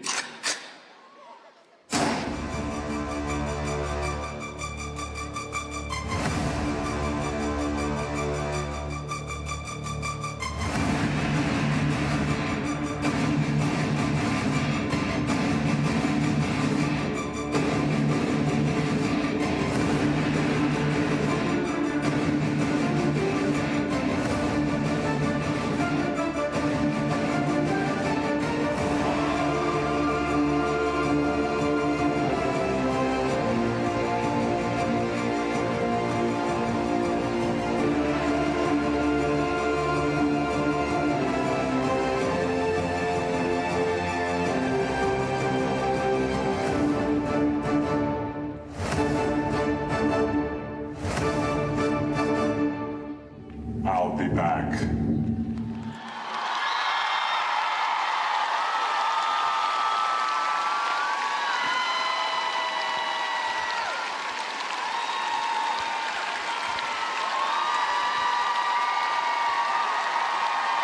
Ярко, точно, Петр Гуменник.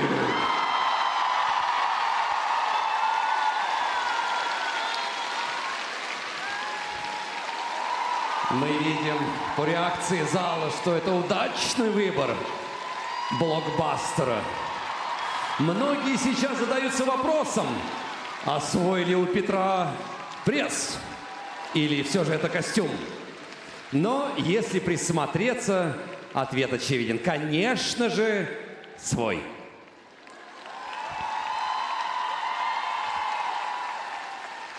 У меня, конечно же, вопрос к Эльдару. Вы с Петром ведь знакомы? Вы вместе были на одном мероприятии, насколько я знаю.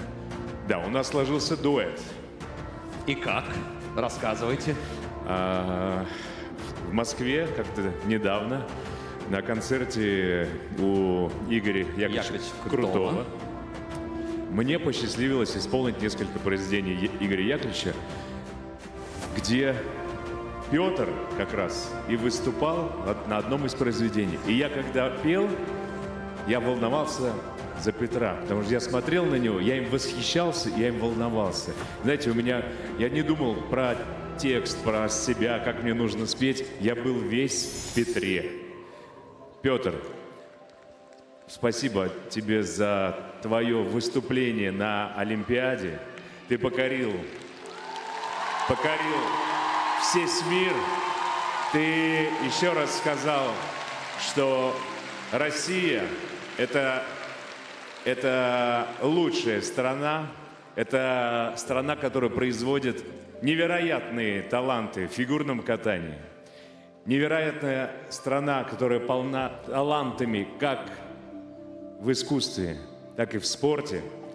И я очень надеюсь, что в следующей Олимпиаде мы все попадем, и мы будем болеть за Россию, и мы победим! Спасибо, Эльдар. Самое главное, чтобы вот эта коронная фраза «I will be back» сработала на 100%. Мы будем там, и мы победим. Спасибо. Ну а сейчас, внимание, баллы уже готовы. Итак, Петр Гуменник, 19,55.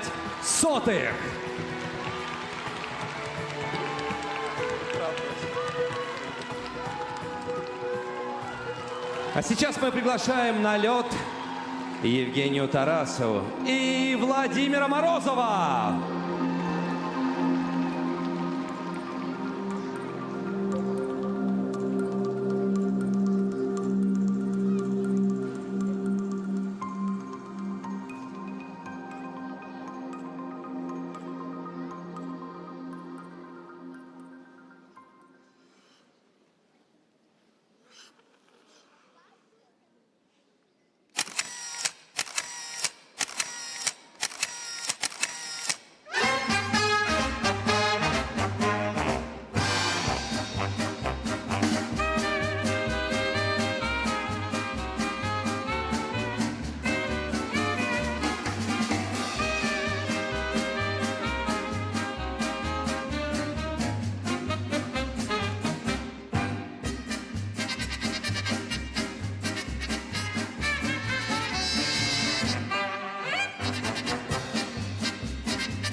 Евгения Тарасова, Владимир Морозов. Постановка главного мультхита о фигурном катании «Ну, погоди!». Вот, кстати, ребята, вы же идеальная иллюстрация принципов нашего турнира. Принести зрителям радость и хорошее настроение. Спасибо, ребята, огромное вам за эту историю, показанную на льду вами. Ждем вас!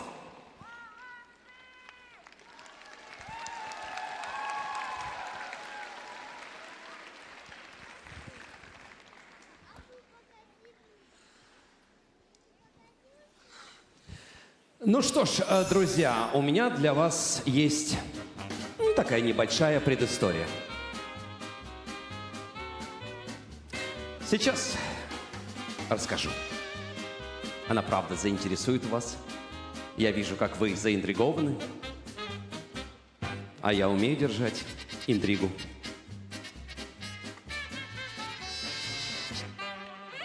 Ну, вы правда сейчас будете удивлены.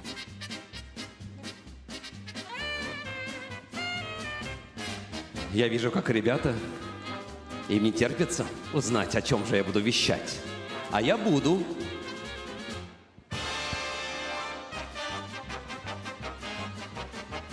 Вы пока поаплодируйте, пожалуйста. Ну, погоди, мы смотрели, смотрим и всегда будем смотреть. Ладно, возвращаемся к предыстории. Дело в том, что этот номер должен был быть поставлен на прошлый «Русский вызов», соответственно, 2025 года. Но Женя не смогла в нем принять участие, потому что, все прекрасно знают, Женя была беременна.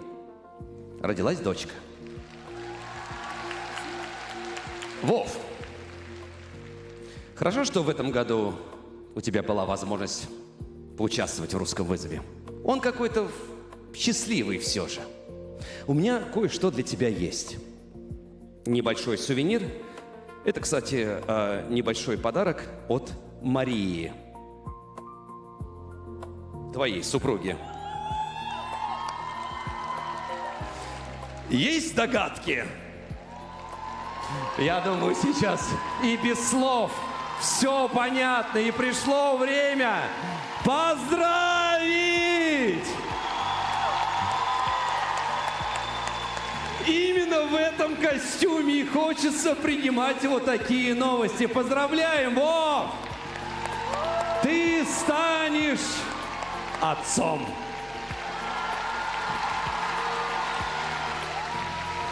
И поверьте, мультиков в твоей жизни станет гораздо больше. Маша Кусумова и ты. Поздравляем! Ты пошел? Подожди. Хотя иди. У тебя начинается новая страница той книги, которую ты пишешь. Ну что ж, а сейчас, после таких новостей, пришло время посмотреть на баллы. Итак, 19 баллов ровно. Но это сейчас не важно. Мы еще раз поздравляем тебя. Я думаю, что как раз вот эта новость и есть самая настоящая, искренняя и главная золотая медаль всей твоей жизни. Спасибо, спасибо. Пойду к своей жене. Беги, беги. Евгения Тарасова, Владимир Морозов, ваши аплодисменты!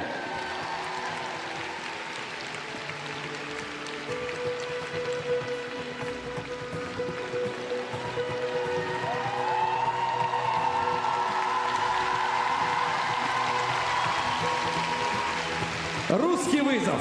Мечты сбываются.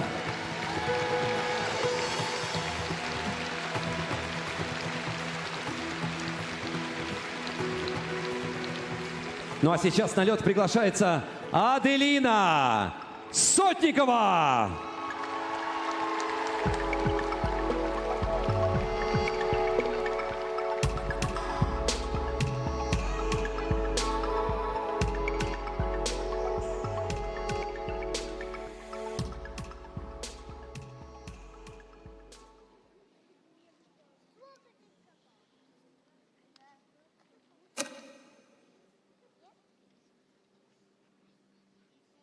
Так много хочется сказать, так поздно это понимаю. И с болью в сердце принимаю, что время не вернется вспять.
Пусть кажется, разлука будет вечной.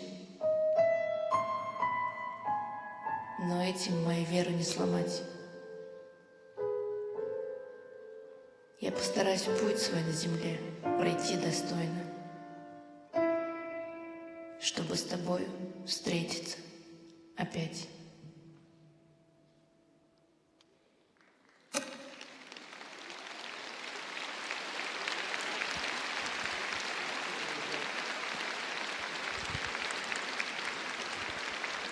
Ваши аплодисменты, Аделина Сотникова.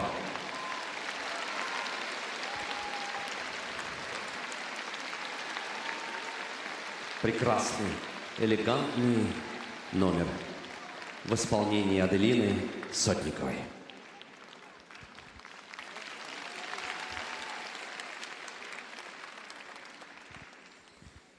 Хотелось бы пообщаться немного с Женей Медведевой. Ее эмоциях. Конечно, садись. Женечка.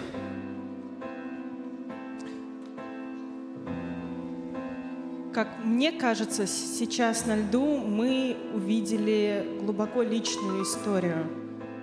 И я думаю, что каждый сидящий человек в зале сам для себя увидел эту историю под определенным углом.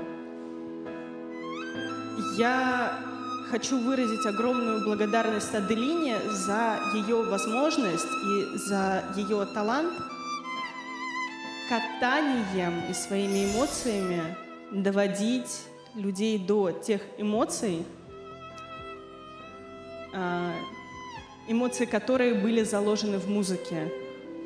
И сейчас Аделина выступала лично для меня как проводником между замыслом жизни, замыслом музыки и льдом, и нами.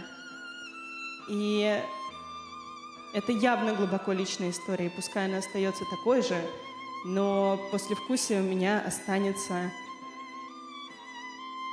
очень-очень надолго, и уверена, что не только у меня. Аделина, очень скучали по тебе на льду, и желаем тебе самого-самого-самого светлого в жизни, и всегда ждем. Спасибо. Спасибо. Абсолютно точно сказано. И, конечно же, номер Аделины абсолютно точно попадает в цель. А у нас уже готовы оценки. Итак, Аделина Сотникова. 18,35 балла.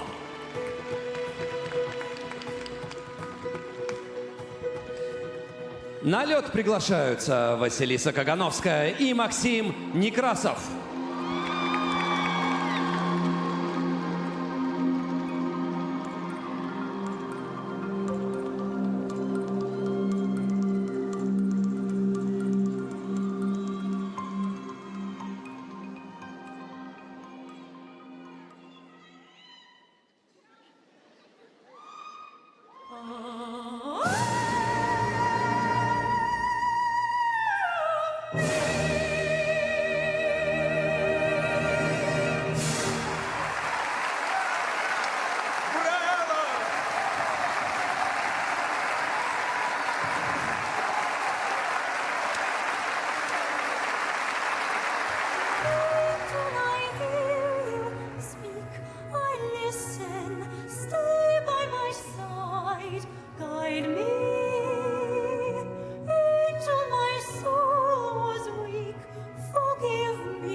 Василиса Кагановская и Максим Некрасов.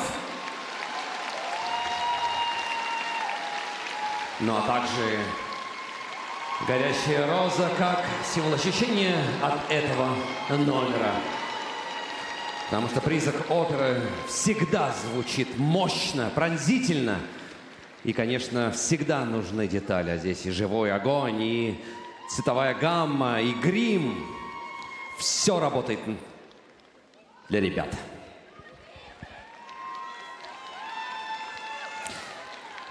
И сразу же возникает вопрос к Елизавете и Ильдару. Вы почувствовали себя немного на работе? Ильдар, Елизавета.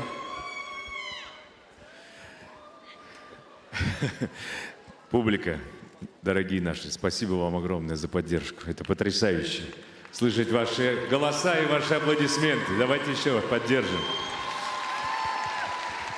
Алексей, я просто в счастье, когда я ухожу с работы и снова прихожу на работу. И вновь я слышу голоса прекрасные моих коллег, но это говорит еще о том, что как гармонично Максим и Василиса смотрелись в «Phantom of the Opera». Это такая пластика, это такое понимание образов, это ощущение вот этого трепета между персонажами. Как вы это передали, но это необыкновенно. Хотелось вас смотреть все больше и больше. Не хотелось, чтобы вы останавливались. Спасибо вам! И у вас будет такая возможность 1tv.ru. Кстати, по поводу работы, можно просто с нее даже и не уходить. Я так и понял. Работать 24 часа в сутки. Прям в коньках. Но у вас немного другое. Но все же, Елизавета, что скажете? Я полностью поддерживаю слова Ильдара, и я бы хотела увидеть полный спектакль в вашем исполнении. Ваше желание — закон для нас. И просим вас, Елизавета, выставить свой балл. Благодарим всех, ну, конечно же, прежде всего вас, ребята, за эту мощь, за ваше настроение. И, конечно же, Алексея Горшкова и Анжелику Крылову, Максим Ставицкий, Албена Денко, всех-всех, кто причастен к этому, по правде, шедевру на льду. Итак, оценки.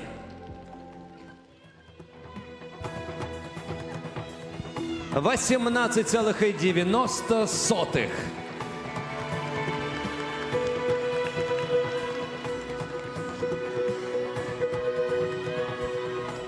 А мы продолжаем. Встречаем на льду победителя русского вызова 2025 года Марк Кондратюк.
Кроме браво нет слов. Марк Кондратюк!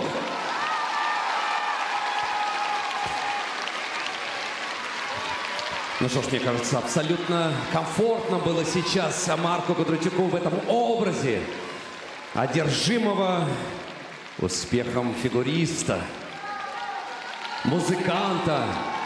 Вы согласны? Марк Кондратюк!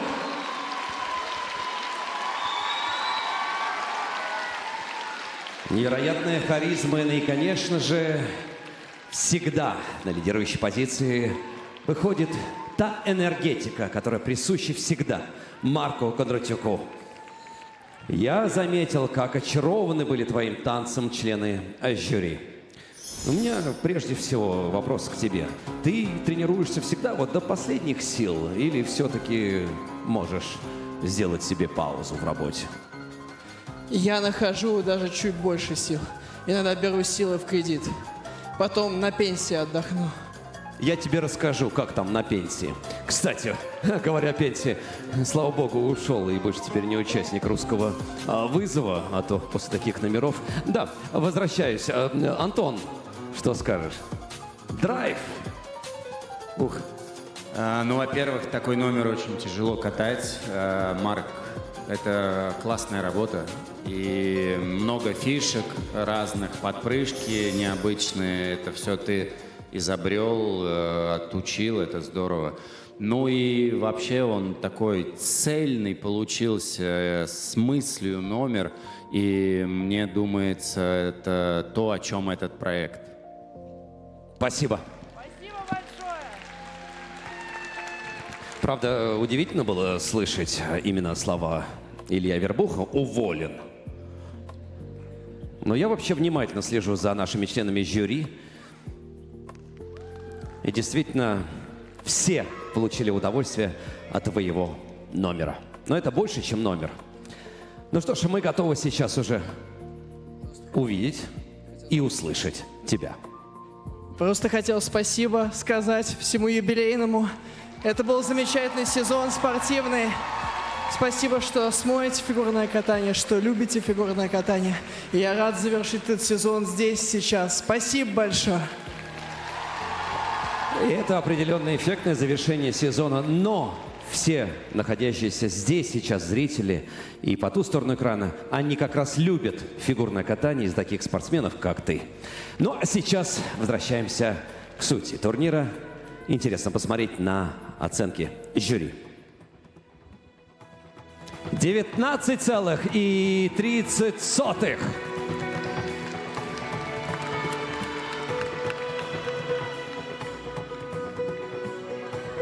На лед приглашаются Татьяна Волосожар и Максим Траньков.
Татьяна Волосожар и Максим Троньков. Насколько мне известно, вот сегодняшний номер как раз на тему «Солярис» Тарковского, как раз это была мечта Максима Тронькова. И он ее реализовал здесь, на «Русском вызове». Так и должно быть. Татьяна Волосожар, Максим Троньков.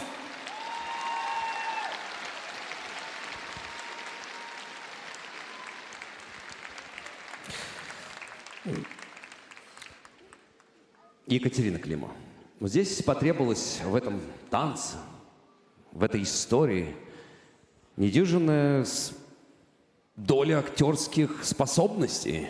Что скажете?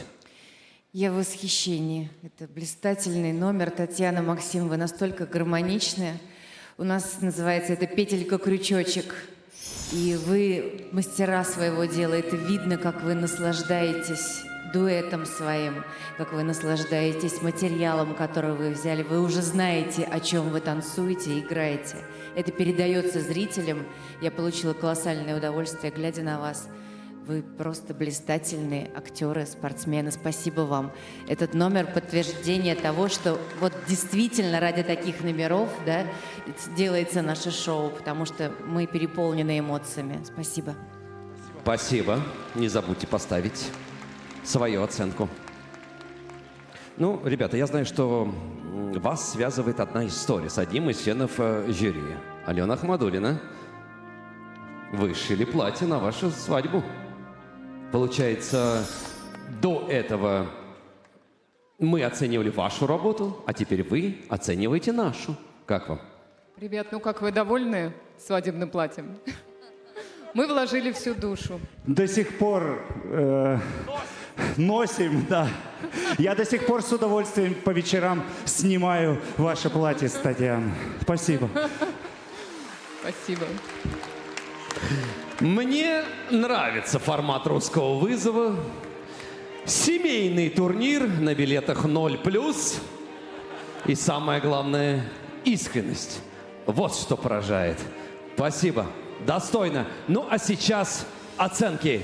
Татьяна Волосожар, Максим Троньков.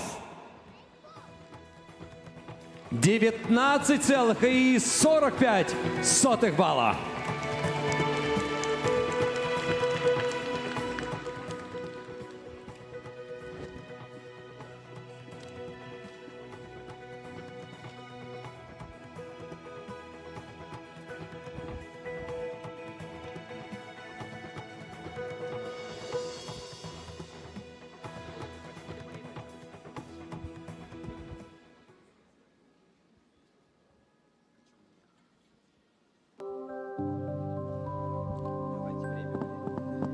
Встречайте на льду Алина Загитова.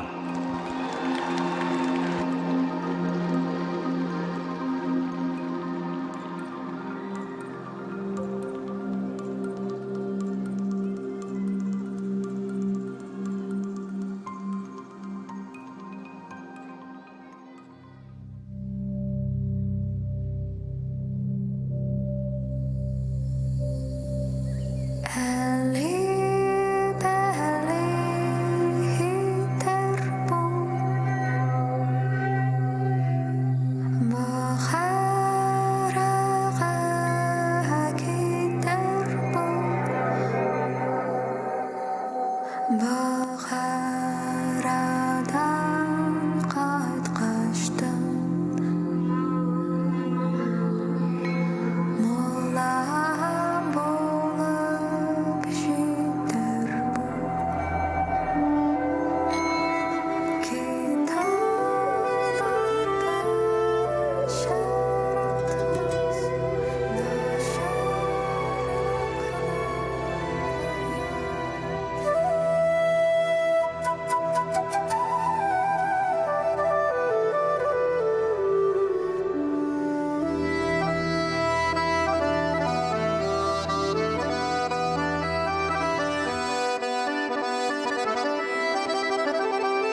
Легко, воздушно, Алина Загитова.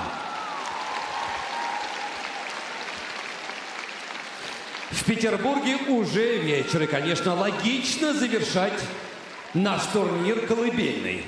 Правда, Алина сумела колыбельную сделать драйвовой. Ну и, конечно, сейчас хочется обсудить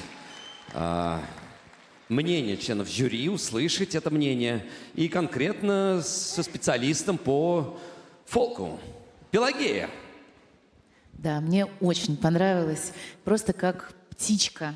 Легко, как будто бы ничего тебе это не стоило. А на самом деле столько труда стоит за этой красотой. Ну и действительно, мне кажется, когда вы выбираете для своего выступления национальные мотивы, вот они помогают, как будто бы, да, наши предки в этот момент тоже нам отдают свою энергию. Прекрасный выбор и композиции, и костюмы. Это все так красиво было. Спасибо большое.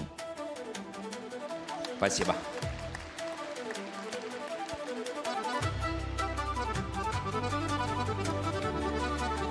Лиза, я видел, как ты очень внимательно следила за номером Алины Загитовой и с так широко раскрытыми глазами. Во-первых, это было очень красиво. Во-вторых, в этом номере были очень точно подобраны национальные хореографические краски, оттенки, которые как раз давали нам вот эту атмосферу, эту национальность, эту красочность, этот колорит. Этот номер был настолько легким, что хотелось смотреть его дальше и дальше, чтобы он не заканчивался. Спасибо большое. Спасибо. Эльдар.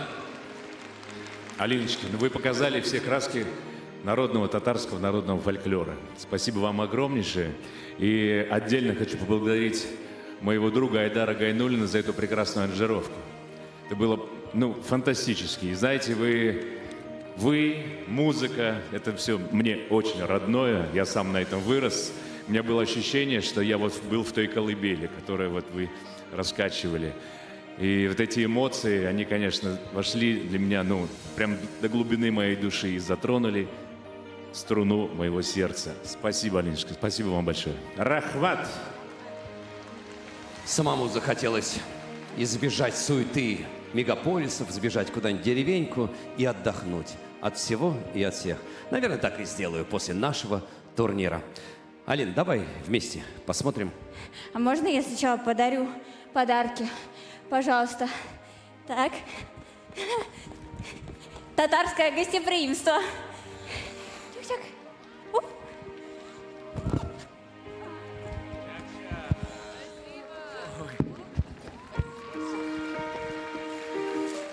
Спасибо большое всем. Спасибо. Спасибо большое, зрители. Мы вас так любим. Рахмат Бигзур.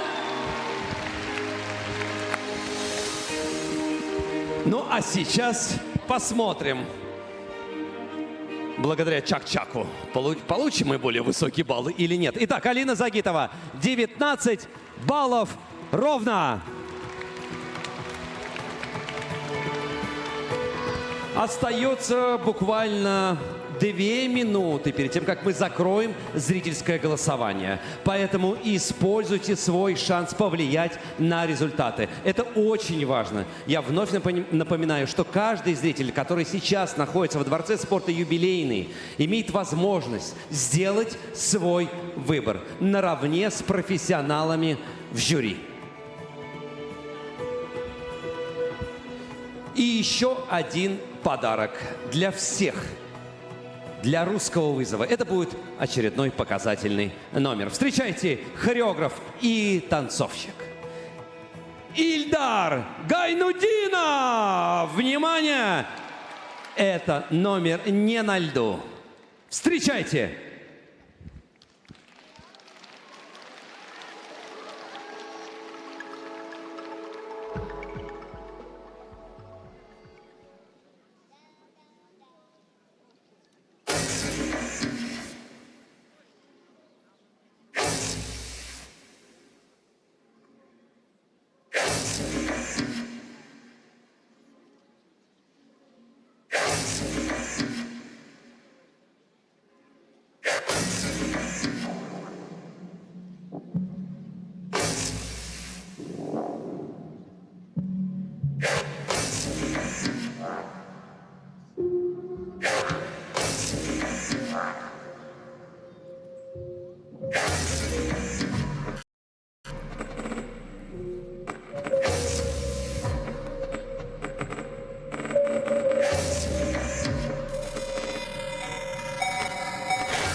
Ильдар Гайнудинов!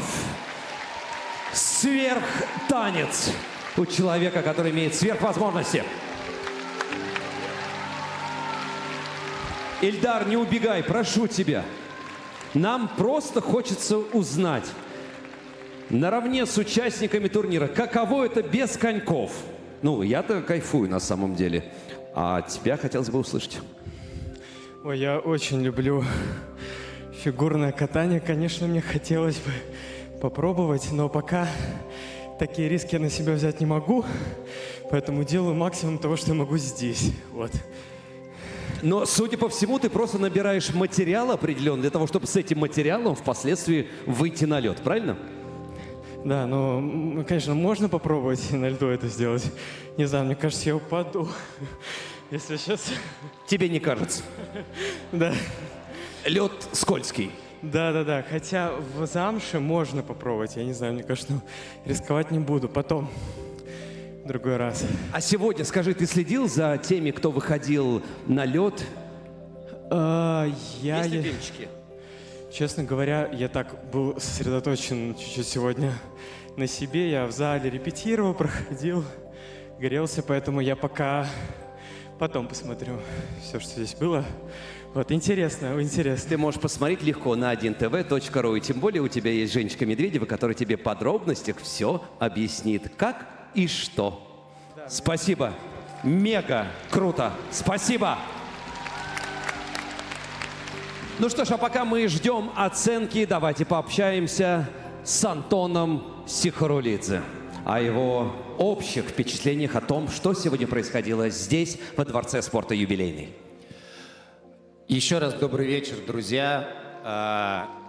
Во-первых, мы хотим поблагодарить вас за то, как вы тепло принимаете наших ребят. И сегодня, и в течение всего сезона у нас всегда в Питере был полный стадион, и вы подбадриваете, помогаете не только лидерам, но и всем нашим спортсменам. Мы вам очень за это благодарны.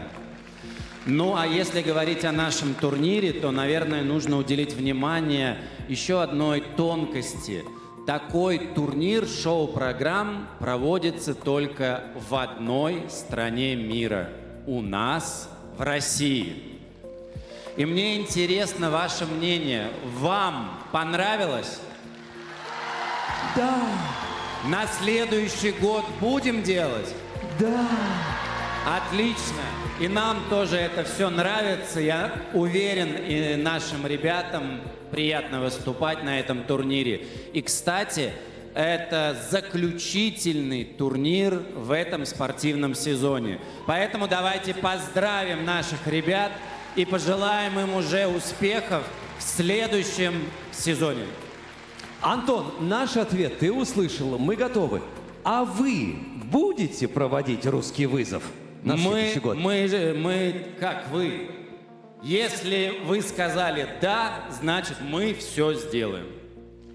Спасибо большое. Ну и, конечно же, Первый канал дает возможность увидеть абсолютно все грани наших золотых спортсменов.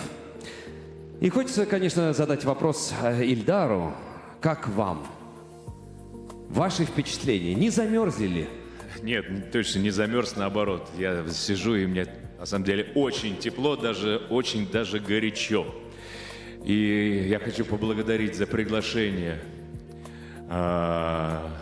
Антона и всю команду за то, что у меня есть такая уникальная возможность наблюдать за этим прекрасным искусством здесь вот так вблизи.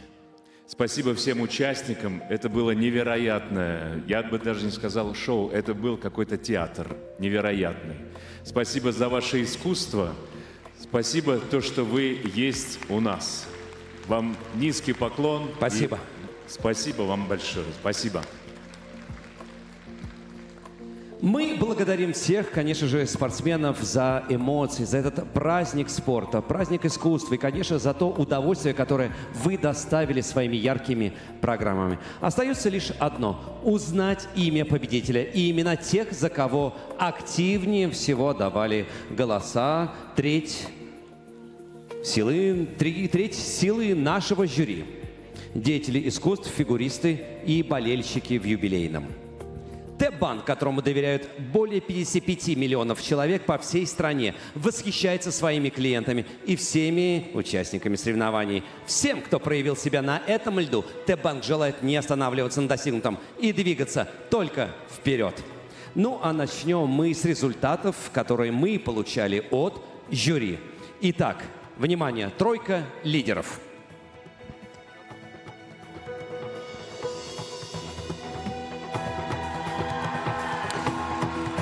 Итак, на третьей позиции Татьяна Волосожар, Максим Траньков.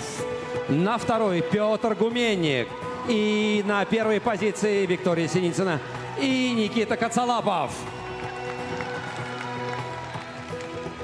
Однако, давайте теперь посмотрим, за кого голосовали зрители. Кто знает, может быть, именно ваши баллы пришлись очень кстати кому-то из фигуристов.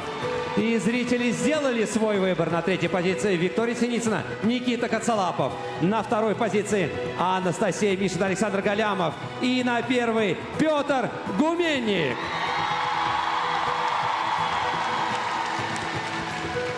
А теперь внимание. Нам нужно посмотреть, повлияли ли эти результаты на общие результаты. Сейчас мы посчитаем сумму баллов от членов жюри и зрителей. И только после этого мы сможем объявить вердикт и назвать имена, а возможно и имя абсолютного чемпиона. Ну а сейчас как раз давайте поддержим наших спортсменов, потому что они свою работу выполнили, но сейчас очень трогательные секунды. Сейчас то время, когда, возможно, даже волнение зашкаливает. Оно более сильное, нежели то время, когда как раз эти самые спортсмены выходят на лед. Итак, второе место. Мы точно знаем, кто занял. Это Виктория Синицына и Никита Коцалапов.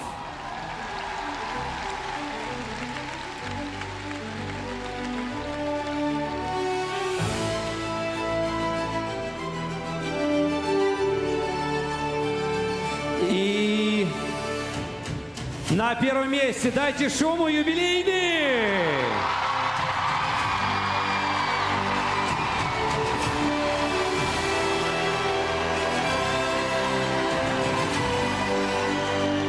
Я думаю, здесь все очевидно. Петр вновь первый! Петр Гуменник!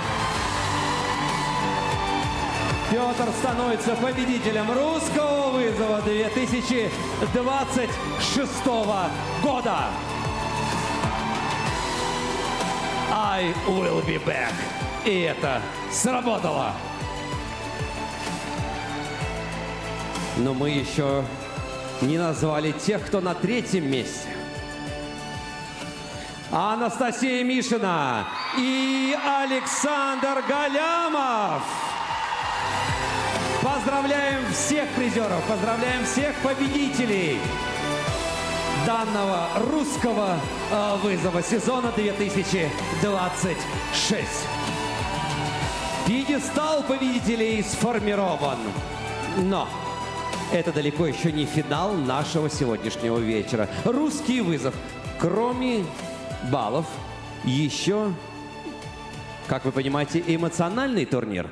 Наши судьи смотрели на лед и находили в выступлениях что-то близкое к себе. И поэтому прямо сейчас каждый член жюри вручит свой собственный приз, личный приз и сделает свой выбор. Начнем, пожалуй, с танца и хореографии. Елизавета, чьи хореографические находки, грация, пластика покорили вас? Марк Кондратюк. Марк Кондратюк! Просим на лед вновь. Забирай свой приз.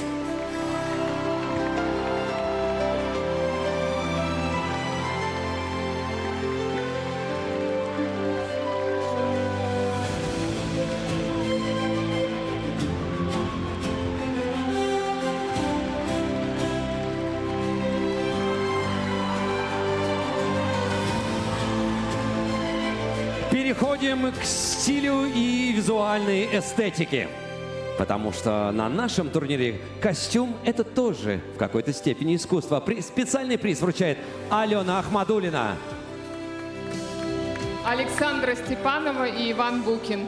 Александра Степанова, Иван Букин.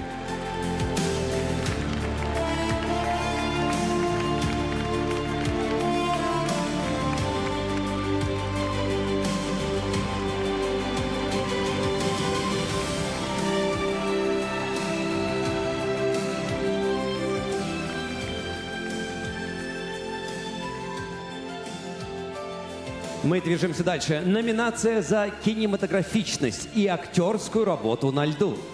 Свой специальный приз вручает Екатерина Климова. А нельзя 2 приза? У меня сердце разрывается, я не могу. Можно! Только 1 могу. Ты можешь все. Мне нужен еще 1 специальный приз. Будет. Тогда Просто сейчас назови имена. Матвей Ветлугин Матвей Ветлугин! получает специальный приз от меня. Екатерина Климова. Но мне еще хочется Матвей наградить. Ветлугин. Спасибо большое, Матвей. Ты классный. Удачи тебе. И кто же еще? Мы обязательно сделаем еще один кубок. Хорошо. Татьяна Волосожар. Татьяна Волосожар. Максим Траньков. Максим конечно. Траньков. Ну, конечно. Спасибо. Пока нет, ребят, но мне дадут его.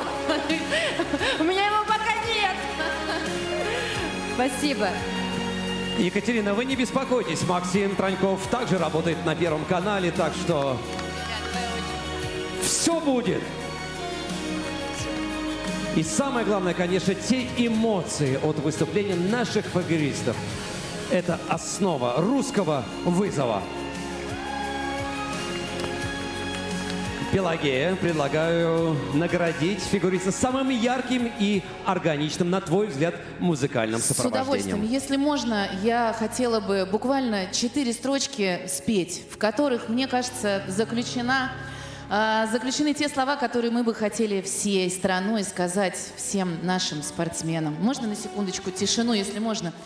Будет добрым год, хлебород, было всяко, всяко пройдет, пой, золотая рожь, пой, кудрявый лен, пой о том, как я в Россию влюблен. Спасибо вам, друзья. Спасибо, Пелагея. Браво, какой голос. Спасибо большое. Это все, потому что меня так вдохновили наши прекрасные ребята. И я хотела бы свой приз вручить Дарье Садковой. Дарья Садкова!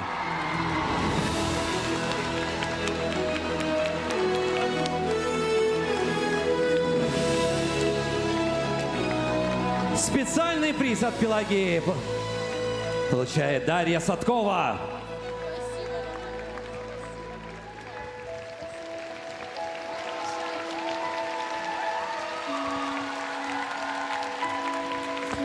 И, наконец, Ильдар Абдразаков и его специальный приз за самые яркие эмоции и глубокое проникновение в образ. Просим!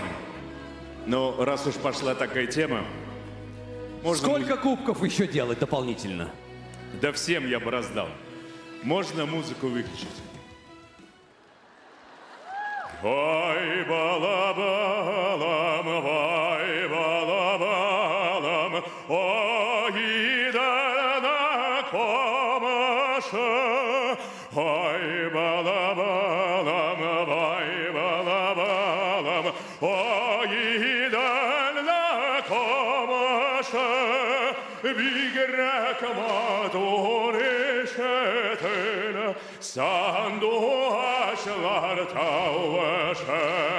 Биграк матуре шетена, санду ашлар тауаша. Итак, мой приз идет Алине Загитовой. Алина Загитова получает приз из рук Ильдара Абдрасакова.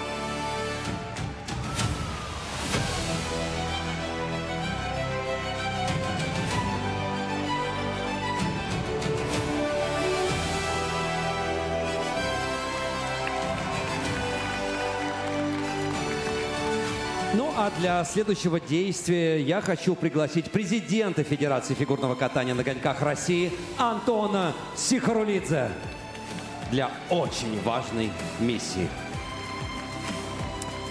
Дело в том, что наши опытные зрители, болельщики наверняка заметили, что некоторые спортсмены выбрали путь сложных элементов. Поэтому пятерка профессионалов из мира фигурного катания определила обладателя специального приза за самую насыщенную с точки зрения фигурного катания программу. Антон. Спасибо. Дорогие друзья, во-первых, та часть жюри, которая представляет спортсменов, хочет поблагодарить наших коллег, артистов, модельеров, которые помогали нам судить сегодня. Мы вас очень за это благодарим. Ну, а решение мы приняли следующее. Мы хотим отметить номер про наших паралимпийцев и Матвея Ветлугина. И поздравить еще раз наших братьев-паралимпийцев с великолепным выступлением на играх. Давай.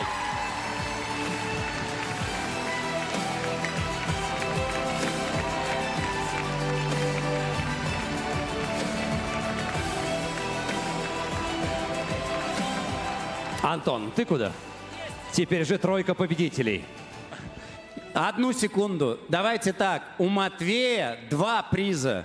И передадим 1 приз нашим братьям-паралимпийцам. Ты президент, ты решаешь.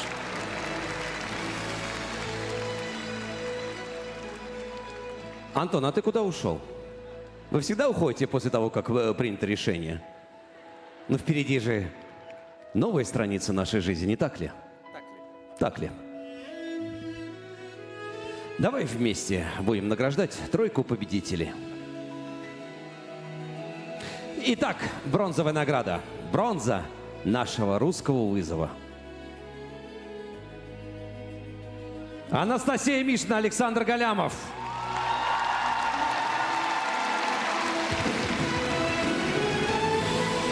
Четыре года вы шли к этому трофею. И, конечно же, многочисленные ваши болельщики вместе с вами проходят этот путь. Но дальше, как говорится, больше. Серебро. Виктория Синицына, Никита Коцалапов.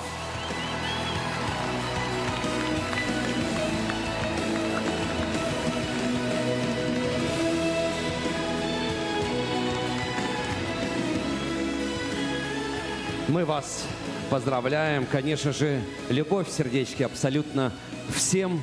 Но, наконец, чемпионы. Итак, кубок у меня же на столе. Это я по привычке уже все себе. Но ты старше, тебе и вручать. Давайте произнесем имя и фамилию того, кто выиграл в этом сезоне «Русский вызов». Итак, вместе. Петр Гуменник!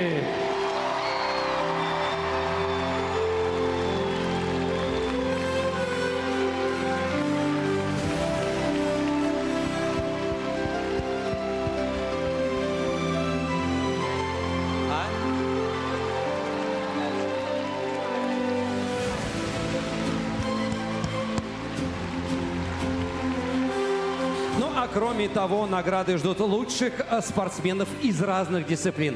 Тех, кто набрал самую высокую среднюю сумму баллов. И начнем мы с девушек. Лучшая спортсменка с самыми высокими средними баллами. Камила Валиева.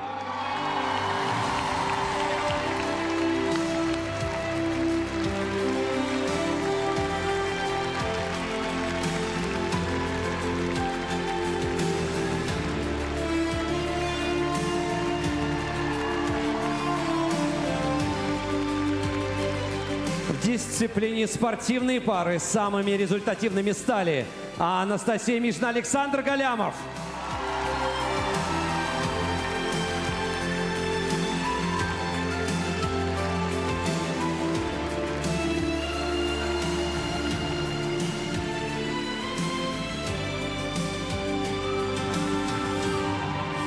Лучшими среди танцевальных дуэтов стали Виктория Синицына, Никита Коцалапов.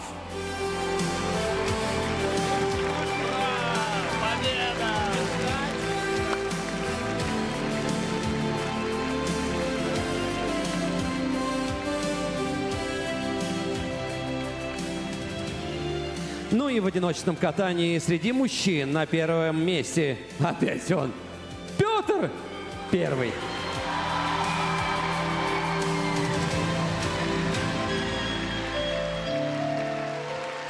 Я приглашаю сейчас всех спортсменов на круг почета. Петь, ты как самый ответственный, самый мощный, самый организованный, дисциплинированный, просим тебя выйти на лед и возглавить нашу делегацию лучших спортсменов мира. Наш ледовый вечер завершен. Спасибо абсолютно всем. Спасибо юбилейный. Спасибо Санкт-Петербург. Спасибо спортсменам, спасибо членам жюри. И, конечно же, в первую очередь вам, зрителям, за то, что вы сделали «Русский вызов 2026» настоящим праздником. С вами был Алексей Ягудин. Любите фигурное катание и всегда оставайтесь на первом. До встречи в новом сезоне!